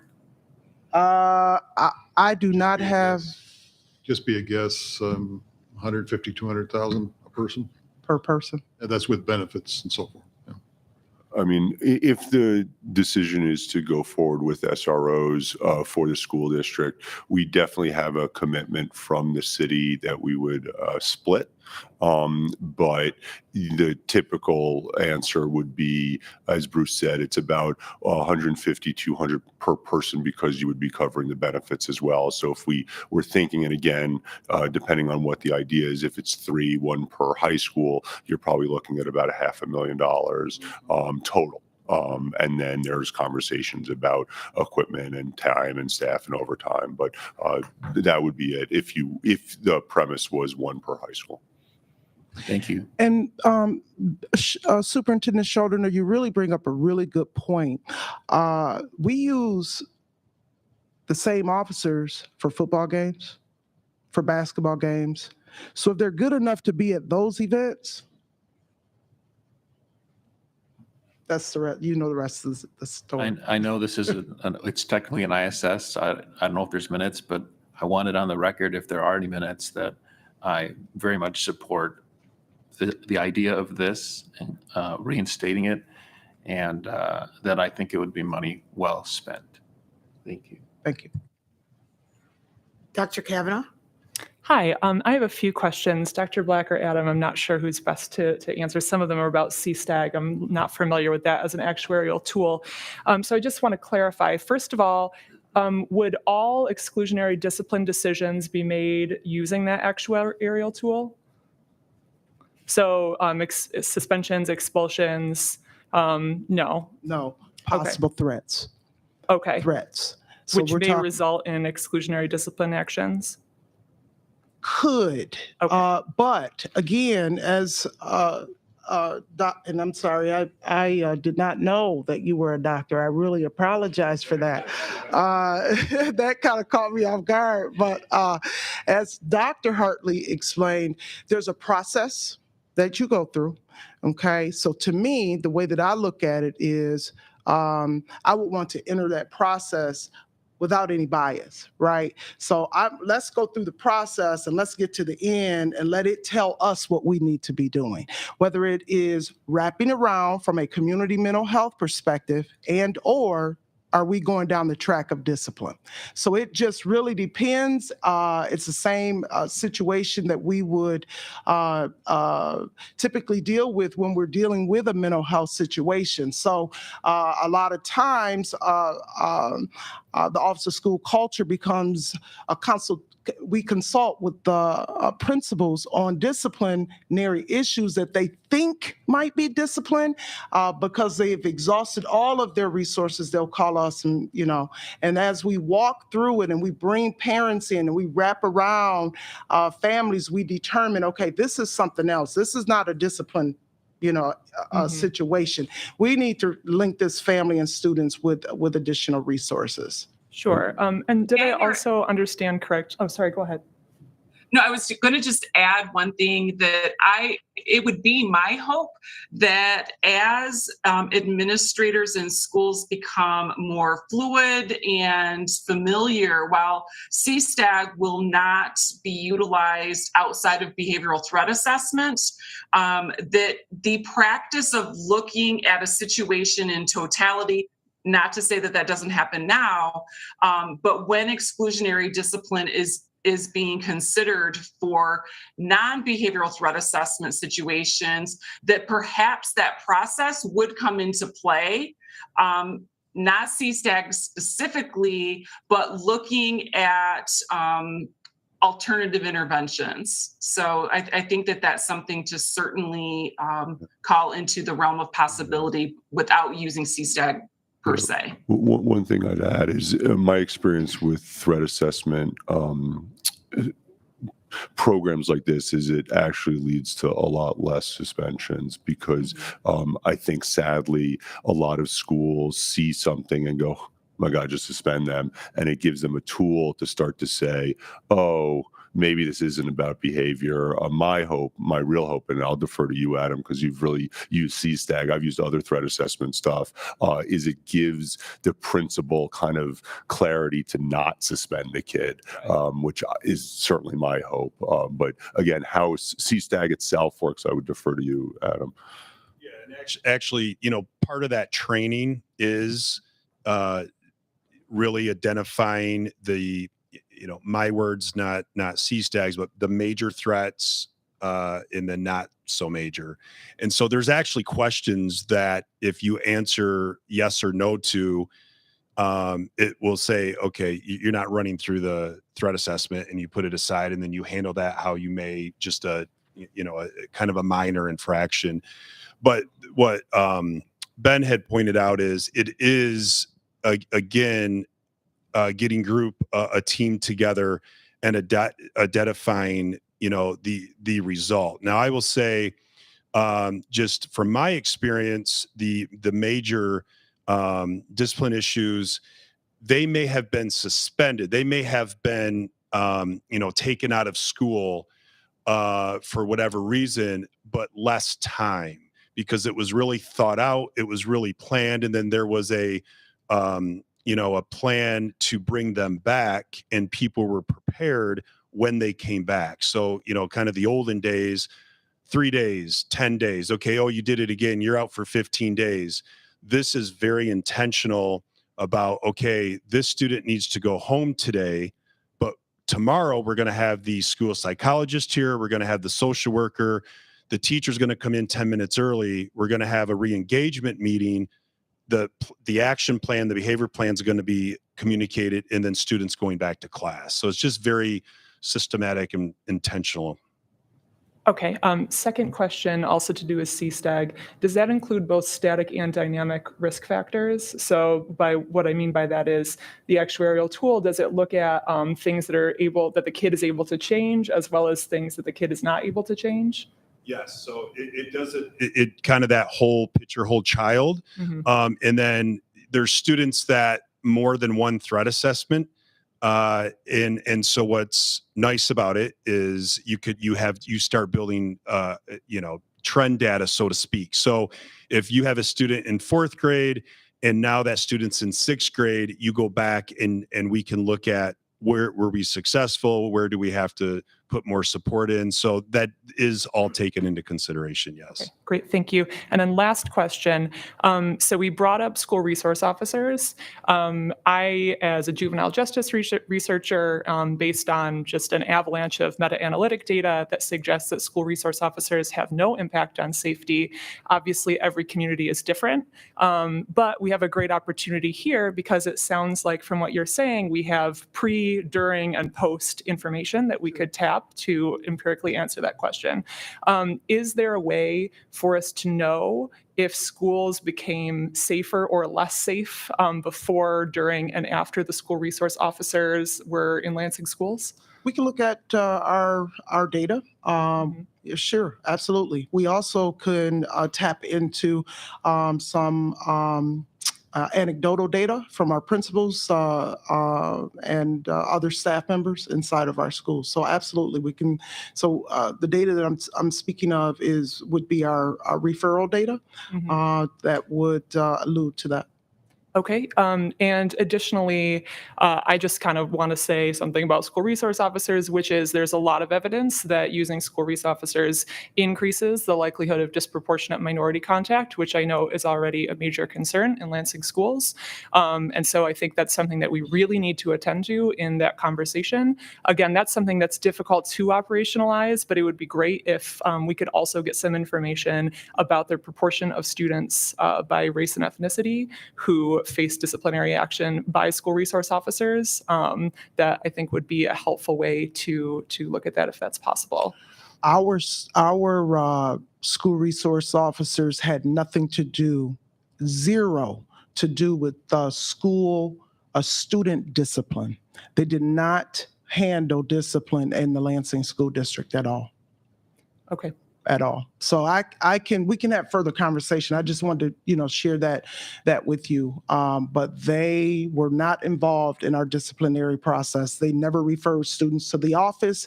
They never handled students from a disciplinary perspective at all. They were there from a support perspective only. They did not get in the business and in the way of our public safety officers who may be more involved on a day-to-day basis as it has to do with student behavior and discipline. Okay, thank you. Mm-hmm. Dr. Body? I do think it's also relevant to say, and with complete humility, because you have a wealth of knowledge that I don't have, but my cursory review of that same literature that you cite is that those programs that those districts administer that lead to disproportionate minority student referrals to the juvenile justice system, those programs look nothing like what the Lansing program looked like, in that our officers, what they were doing inside the schools is quite different from what resource officers might be doing in schools in districts like Chicago or New York or other large urban settings. And so I think that we can very competently design a program that would be another layer of the onion to help benefit the schools and the community.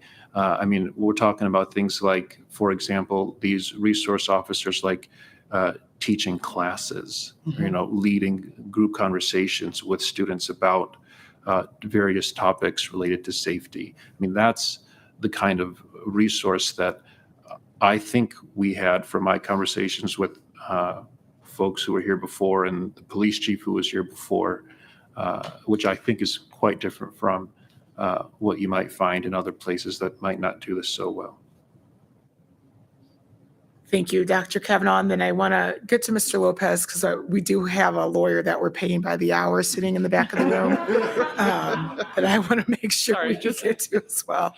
Just quickly, Dr. Badi, I appreciate your comment, and I appreciate that what a school resource officer looks like and does can look differently in different districts. However, my bigger concern is that there's not any evidence that having school resource officers increases safety. And so if we're talking about solutions for safety, broadly, there's just little evidence of that. And so my suggestion is to see in this particular community, was there evidence that safety was enhanced? And I'm going to make this comment too about school resource officers, Mr. Lopez, before I turn the floor over to you. It is really hard to quantify that question, was safety improved? Keep that in mind, though. We can quantify that we know we have a disproportionality referral for discipline issue. And we also know that this community has difficulty in disproportionate engagement with law enforcement that is negative with minority populations. And so if we combine those two, I think that it puts us in a unique situation to be very thoughtful about any further action. Because Dr. Badi, I understand what you're saying. However, it was my experience that what you described was the exception and not the rule of an opportune school resource officer experience. In fact, the district had a very public breakup with a particular school resource officer that did the complete opposite of what we described here. So I just think that that's very critical for us to keep in mind, that the positive interactions between law enforcement and our students could be done well in a way that protects and provides for school safety. I'm not necessarily convinced that that needs to look like the presence of an SRO. So I think that that's opportunity for us to have further conversation. I will also note for my colleagues on the board that the 3 high school principals have asked the superintendent and his team to make considerations for exploration of SROs. And the board officers have asked the superintendent to coordinate a meeting with the mayor and the police chief to have additional conversation. Because I will be completely transparent. I am not willing at all or interested in supporting the idea of bringing SROs back in the school if they are going to be uniformed police officers walking our halls. That is something I'm not going to support. That being said, there's 9 members of the board, and there's opportunities for us to have further conversation and explore that. So I did want to just say that. I know that there's going to be time for us to dive into that further. And so tonight's conversation is not the exhaustive point of that. With that being said, Mr. Lopez, because I actually do have like 5 questions I really want to ask too before it's over. Mr. Lopez. I have a couple of questions. Well, number one, the way that officer SRO started back then, it was done mostly in a political way. So we need to think about it and how to do it. I'm not necessarily opposed to it, but I think the board, as Ms. Lewis said, Willis said, is something that we have to really take a deep dive and get all our personal feelings on the table and then go from there. It needs to be something that I'm hoping that, and I know that Ben will bring forth a plan that we can really take a deep dive on this. But my question was, on the student support specialist, number 1, it says develop a support school-wide implementation of positive school culture. What does that mean? Ms. West?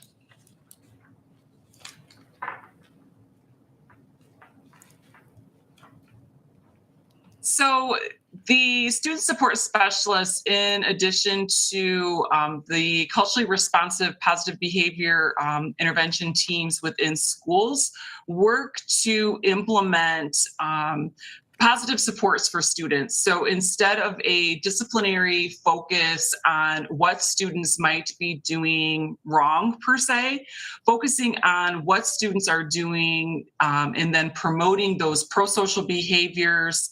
And so the student support specialists have been integral components of those PBIS or CRPBIS teams within their respective schools, coming up with plans, programs, reward systems that might be individualized by student, and then fanning that out to be replicated throughout the entire school. Okay. Does that mean that the culture of the school will be a welcoming place to come to for parents, community, and to be part of that school community where students want to go to school? I would say that we want all of our schools to be welcoming schools, and for families and parents, caregivers to feel that they are encouraged and invited to participate in the everyday activities and of course special activities that are occurring within the school environment for their students. So there's any number of professional development sessions that the staff has had. And in terms of the role of the teachers, the principal, and so on and so forth, to make that building a welcoming place for people, is it occurring or will it occur? And you're absolutely right, Mr. Lopez. Climate and culture is the responsibility of every single one of us. Every teacher, every administrator, every staff person. Is not specific to a student support specialist or one person or one team. Ms. Black, could you speak to the STAR grant and CRPBIS professional development that has been offered historically and any potential plans for the future? Sure.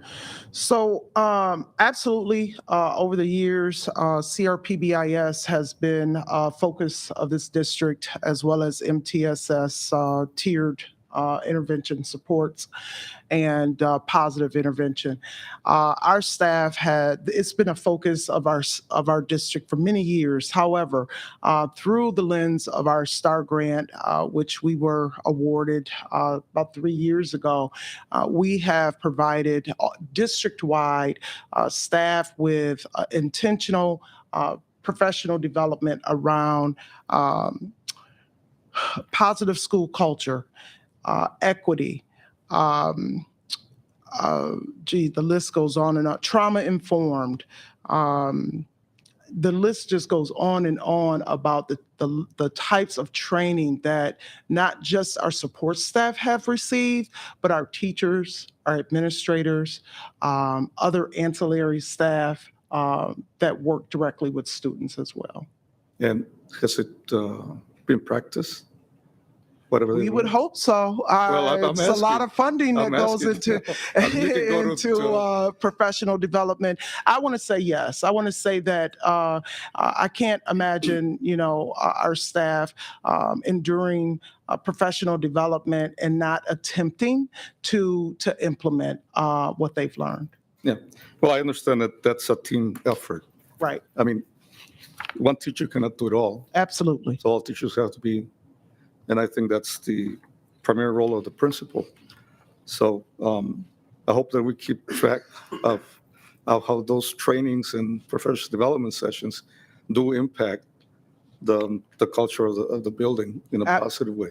Absolutely. And I think that our superintendent has made it very clear that moving forward, professional development and training will look different in the Lansing School District. And it's not just about sit and get. It's really about the workshop model, learning, modeling, and doing. And so, and putting it to work, right? And then monitoring for progress. And so I want to hold hope and think that under his leadership, we are moving in a totally different direction in regards to professional development, learning and growing our own staff, and how we receive treatment, receive training and implement training in our district for the sake of our students. The crazy idea I have is that maybe we should also have some workshops for students, I absolutely agree. how to, handle certain things. And my last question is just out of curiosity. On the community partners, and you have child and family charities, is Teen Court part of that still? Yes, sir. And do we have students participating in Teen Court? Yes, sir, we do. Super. So that's one of the interventions that we use to keep kids in school.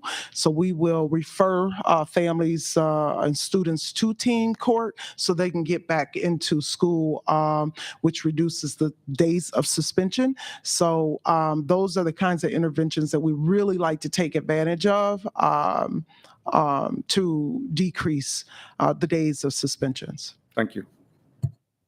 Thank you, Dr. Rodriguez. Thank you very much for the presentation. I think it's big and a lot of progress there.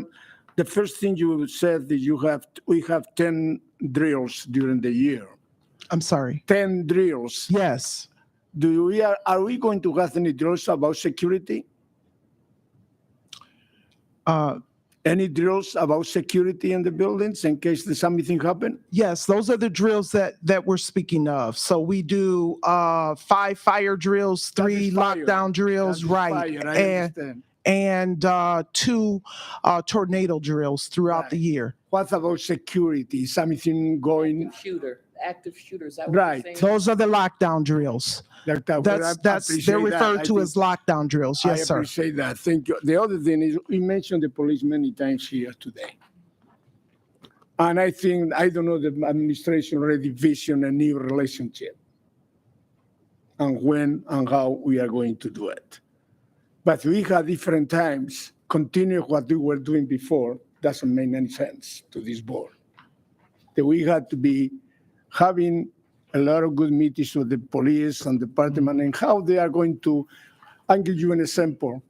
If the police in Uvalde will knew the school, probably will acting differently. Mm-hmm. But they went over there, I didn't know who they were. Mm-hmm. And you know what happened. Then I suffered when I saw the film. Then I don't want that to happen in Lansing. I think the police should go to our buildings knowing where they are going and how to use a key to open the door. Mm-hmm. Then that is important. Mm-hmm. Second, you didn't say anything about evaluations. Mm-hmm. And I don't want anything right now, but I was thinking that we had to have evaluations and how the culture is going to work in the buildings. And I have few of them. Mm-hmm. Attendance are going to improve. Mm-hmm. Student achievement is going to improve. Mm-hmm. Attendance of the teachers and everybody is going to improve because that.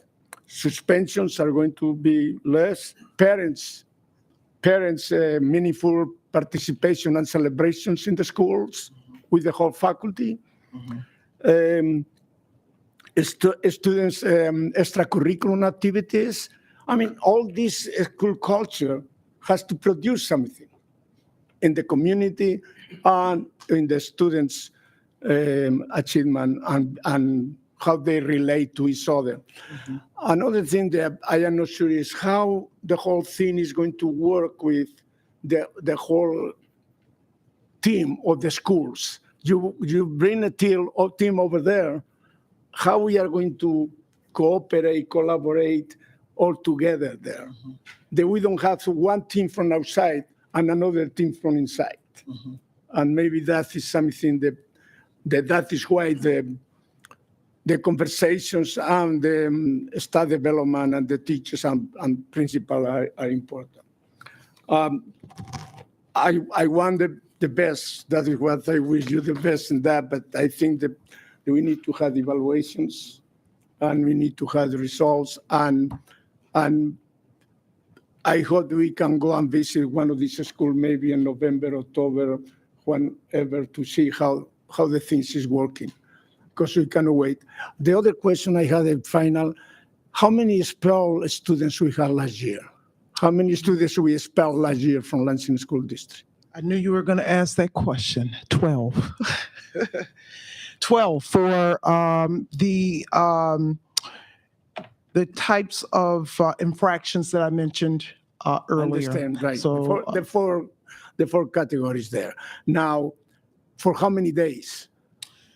that varied. So some were short term, some were longer, and some we unfortunately had to let go for 180 days.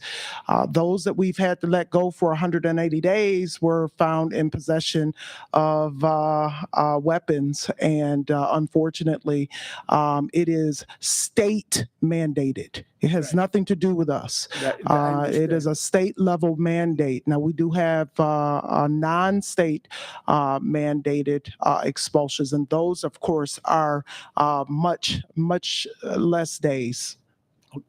Thank you very much. Ms. Moore? I'll be really quick. Community partners, the resolution services, restorative justice. I would love to see a presentation about that program.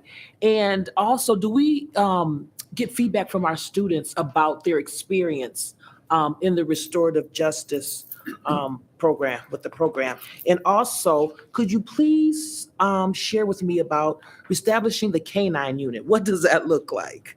What did you? It looks like a conversation, much like many of the other opportunities on the table. Really, and I mean that not just being humorous. I think that it would start with a conversation and really talking about what we would want it to look like. I'll give you an example of some of the things that our K-9s would do historically. They did not live at our schools. We had K-9 handlers too. K-9 handlers were public safety officers who volunteered to take on the beautiful fur babies into their homes and care for them as if they belonged to them. They actually did belong to them. Those K-9 units were donated to the Lansing School District through the Lansing Police Department with the help of the Lansing Police Department, because they have more experience in that area as well. And so they assisted us in securing through donation the K-9s, and the K-9s would come in on a regular basis. The students loved them. They were nice. They were friendly. They would pet the dogs, and fur would be everywhere. But when there was a tip or we would do it spontaneously, we would run the dog through a bank of lockers. And so they did a lot of locker searches with our K-9 units. And just like you see on TV, when a K-9 would hit on a locker, it would sit. And they would take it through just to, be sure, take it through that bank of lockers again when it came to identifying a specific area or one or two lockers. It would sit, and then we would search the 2 or 3 lockers in the area so that we were not targeting. It did not appear that we were targeting anyone. And that was on a regular basis. We, oftentimes would do these spontaneous searches of lockers at all of our schools that obviously would have them. They were never, we never searched individuals, persons, or anything like that. So it was mainly just a deterrent, and we have the data from back then as well to support reestablishment of that program. But it was a pretty neat program. Okay, thank you. That's all. Pretty neat. Thank you. Ms. Hodgen? I thank you very much. Very interesting. And I agree with Dr. Brady. I think that every time something happens and there's the picture of another child killed plus hundreds injured, we all think, oh my God, this could happen to us, but it really could happen to us.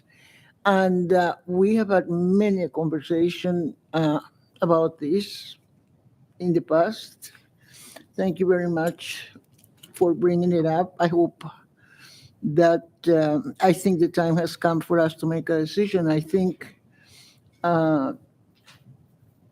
we cannot wait for that time or that moment that we said here. Just a month ago, we were talking about this. So personally, I think it's a matter of doing something for our own protection, for our kids, and because it needs to be done. Thank you. And I'd like to go back, if I could, to Mrs. Moore's question. You asked, what would it look like? I want to touch base on the fact that we would definitely need to make sure that policies were in place and all of this was run through our policy subcommittees, and we're all in agreement with the format and the plan of how to best utilize canines. When we had our canine unit, they were trained for drugs, to detect drugs. And so there are so many other ways today that we could utilize canine units. So again, I was actually being funny on purpose, but I really meant that, seriously about a conversation and us having taken a deep dive on what we would want that to look like for the Lansing School District. Okay. Okay, thank you. I actually have 6 questions, but I'm going to, I've told you guys, I'll wrap it up. I had some questions. I'm going to ask them as succinctly as possible. First one is, you mentioned that we're adding 4 more secure vestibules as part of the bond. Do we have plans to install security vestibules in all of our buildings? And if so, do we have a cost estimate? What will that take? I see. I'm going to defer to our superintendent on that question, or Christina. Sure. So thank you. I mean, at this point, no, but if it is something that the board is interested in, we can price it out probably within the week. Can I ask Ms. Tokar what she was going to say? Yeah, no, I was going to say exactly what it was. I thought maybe she had the numbers. She's like, oh, actually, I looked it up last night. That's always why I was like, okay, let's see. You said within a week, so Christina might have it right now. Okay, thank you. Then I'm just going to make this comment. So security and stability in our districts comes from the culture of the buildings and the staff. And so it's more than just hardening our buildings, which is why I asked the first question about, right? So we can stop the threat from entering the building, that's one step. But also having a culture that makes violence or unsafety or unproductive behavior not acceptable, then that's actually the gold standard, right? I'm using my phrase that behaving unproductively instead of the phrase I normally say. So one of the things that I want to ask, so the consultation team with the taking care of expulsions, did something change so that the mandatory expulsions no longer have to come to the board? Sure. You all changed that. Oh, we did. Several years ago, I was actually sitting on as a consultation team member at that time, where you felt like the arm of the board could take care of it. So you asked that we act on your behalf unless there was a reason for us to bring it before you, such as perhaps we just came to kind of we just couldn't make a decision. Okay. And we would prefer that the board put their eyes on the case, to help and assist with that decision. Okay, thanks. I do remember us having conversations about the consultation team expanding its authority. I guess I just didn't realize that meant we weren't going to get any referrals, but that's okay. That means that the consultation team is working as an arm of the board. With the student support specialist transitioning back to the building and being, more ingrained there, what work are we doing to make sure that they're equipped to know about community-based referrals, all of the community support services and opportunities to make sure that those are coordinated through their responses as well? Sure. So over the years, they have received that type of training or guidance. So a lot of them have that knowledge, and we will continue the Office of School Culture to work with student support specialists through community learning groups, and really kind of not let them go totally, because we want to continue the ongoing training and support. We've made it very clear with our student support specialists, while they have been transitioned over to our school principals leadership, we will always be there to support them because they will have questions. They will come across situations where, you know, they just want to consult with someone, and that's fine. We'll be here. Okay. Sorry, really quick before I forget this, Superintendent Schuldiner, can we price out vestibules for the remaining buildings? I'm thinking about it and get that number before the board to consider. Yes, that's. Oh, okay. I was like, did I ask? I couldn't remember. I couldn't remember if I asked or if I was joking about it. Okay, before I forget, I wanted to make sure I circle back and said that. Okay. One of the things that stood out to me, Cordelia, is you said that the LPD is called in for felony crisis response. Are we just calling in all concerns or crimes, or does staff know if what happened was a felony, so they're only calling with felonies? Or I thought it was interesting that it was noted that they respond for felony referrals. So are they not responding if it's not a felony situation? Oh, for sure. I'm just interested why that was phrased Yeah, like that. those are intentional calls. When we, I mean, all of our calls are intentional, but we may have to call for support. Anytime we call LPD, they're going to respond. Okay. That's the easiest way for me to put it. But legally, all schools have to report felonies that occur on school campuses. So that was what I was trying to convey. I'm sorry. But would we also report all crimes, whether they're felony or not? Felonies only. Okay. Felonies only. I don't believe we report misdemeanors. Why not? I would have to go. I just don't believe that we do. And then a lot of that is reported through MDE's, what's that? I'm sorry, Christina, I lost the acronym. Oh, it's okay. Through our state reporting, through SEPI? Yes. So are you talking, Rachel, more about like there's a like somebody B&E and steals assault. a cell phone or something? Yep. Yeah, we do not refer those Okay, to so law those enforcement. Those don't go through. We do report them to the state of Michigan as like like if there's usually discipline attached to it, but we're not reporting like a theft of a cell phone or a backpack or that sort of thing to. I don't think that's something that we're doing, Cordelia. Like we're not calling LPD necessarily to report the theft of a cell phone. No, not for LPD. I'm talking about MDE. Oh yeah, we report to the state of Michigan if there's discipline attached to it. Okay, if there's discipline attached to it. So in terms of misdemeanors, if parents want to file charges, our officers have the ability to do that on their behalf if that's what they would like to do. So do our staff know what's the difference between like an assault that's a felony level assault or misdemeanor assault or a theft that reaches felony level, and know when it would need to be reported? Right? Like if I steal one computer, no. If I steal 5, yes, because of the amount. Like, do we know?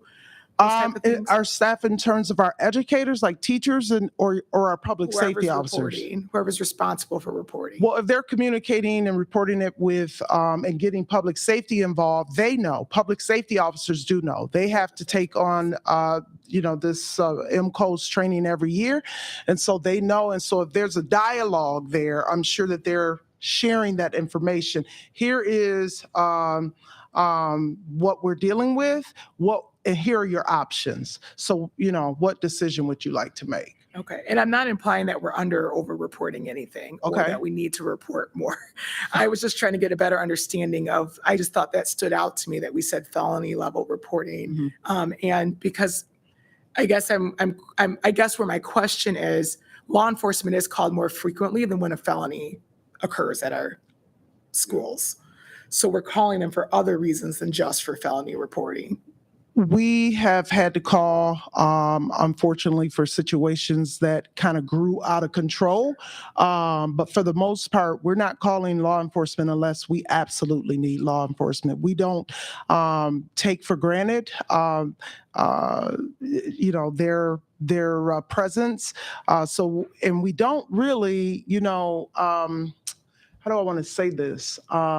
We just really try to call them when we need them at the end of the day. Sure, fair enough. Final question. Yes. Whatever happened to Handle with Care? Handle with Care. Handle with Care is a program that handles students with care when they are either witness or victim So- of any type of traumatic situation. So Handle with Care kind of fell apart on the law enforcement side, not the Oh, district side. okay. We just cannot get them to follow up and follow through with Handle with Care. Now, does that mean that they don't contact us and, report things to us? No, they do. I think that the paperwork side just becomes a little bit, I don't want to talk negative about it, but I just think that somehow or another it just kind of falls off their radar. They have so many other reports, lengthy reports to write until that's just like one more thing. But like I said earlier, the chief and many other members of our local law enforcement, they contact us regularly and/or we have them on speed dial. Sure. And so for my colleagues, just to bring up to speed, Handle with Care is an initiative that I worked on in my day job in a prior life. But what it specifically was if law enforcement engaged with a student, there was a document in their file or computer that they could say, we had interaction with Johnny. That's all it said. It wouldn't, because there's certain things that are confidential. We wouldn't say it was because of domestic violence, X, Y, or Z, and they couldn't say if it was CPS, but they could just say, last night, law enforcement was at Johnny's house last night. So when he gets to school today and he blows up, that might be why. So that was the point. It was meant to give something, and it would get to the school. It was supposed to go to a mailbox that could go to the schools, and so that they could sort of alert that kid's teacher, just, hey, heads up, something happened with Johnny last night, as an example. And so when we talk about, investing across systems and having that collaboration, those are opportunities that I think that could, so I was just curious about what happened with, Yeah, no problem. Handle with Care. Okay, any other questions, comments from the board? All right, seeing none. Thank you. You guys were on the hot seat for a while. We appreciate it. Thank you so Ooh, much. that was a while. Thank you. Board, we have another agenda item this evening. Can I have a motion? Dr. Body.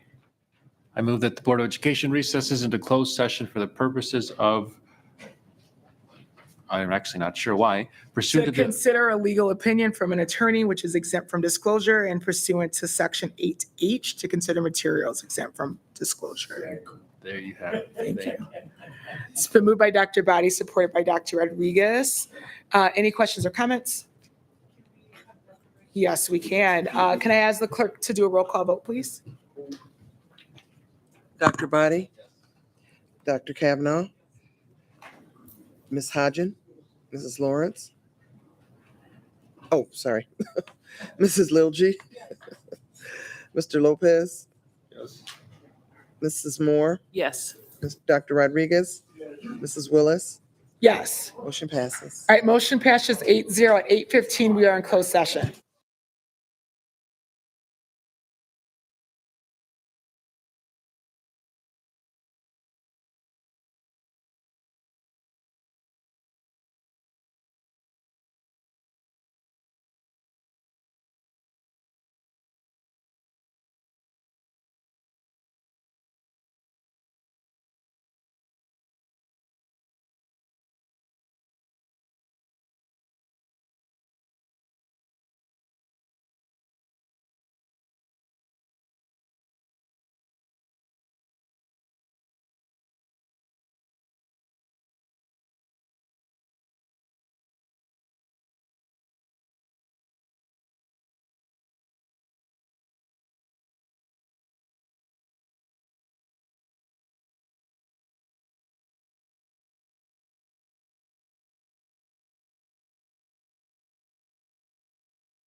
We are back in open session and the board is going to do an addition to the agenda.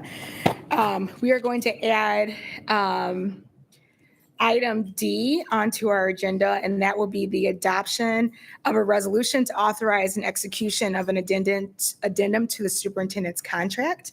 The language of that resolution will include that the board approves the resolution as presented, which will extend the term of the superintendent's contract by 1 year from June 2024 to June 30th of 2025, and to increase the superintendent's salary to a base of $205,000 for the remainder of his contract terms beginning today, July 14th, 2022. May I have a motion? So moved, please. Been moved by Dr. Body, supported by Dr. Rodriguez. Any other questions, comments, concerns, feedback? Anybody want to tell Ben, hey, thanks, we're going to give you a raise? Miss Little G. I wish it could be more. Thank you for everything you've done this year. Yes, President, I want to thank the board for the evaluation and the process that we have together. I think there was a good manifestation of our job, our work, and congratulations for receiving our support, and our expectations are going high even more tonight. Absolutely. Thank you. Madam President, oh, Sure, I'll do Mr. ladies Lopez first. and then, Go ahead. okay, Ms. Moore. oh, bless your heart. You are worth more than 205,000, but we all are worth more than what, people can't tell us how much we're worth. We was just worth more. But I do want to thank you for your leadership, Ben. Stay encouraged. You're doing a great job. And thank you for serving us. Thank you for serving us. Well, likewise, what they've said, ditto. But now you can do 10% of your salary to the benefit the organization of my choice. I'll volunteer happen dance. No. All right, any other questions, comments, feedback? All right, I am going to do a roll call vote. Dr. Body? Dr. Kavanaugh? Mr. Lopez? Yes. Ms. Moore? Yes. Dr. Rodriguez? Ms. Willis, yes. Ms. Logie? Yes. Ms. Hodgen? Wonderful, motion passes 8-0. Congratulations. Thank you very much. All right, so that was our last business item at 8:45. We are adjourned. Very good.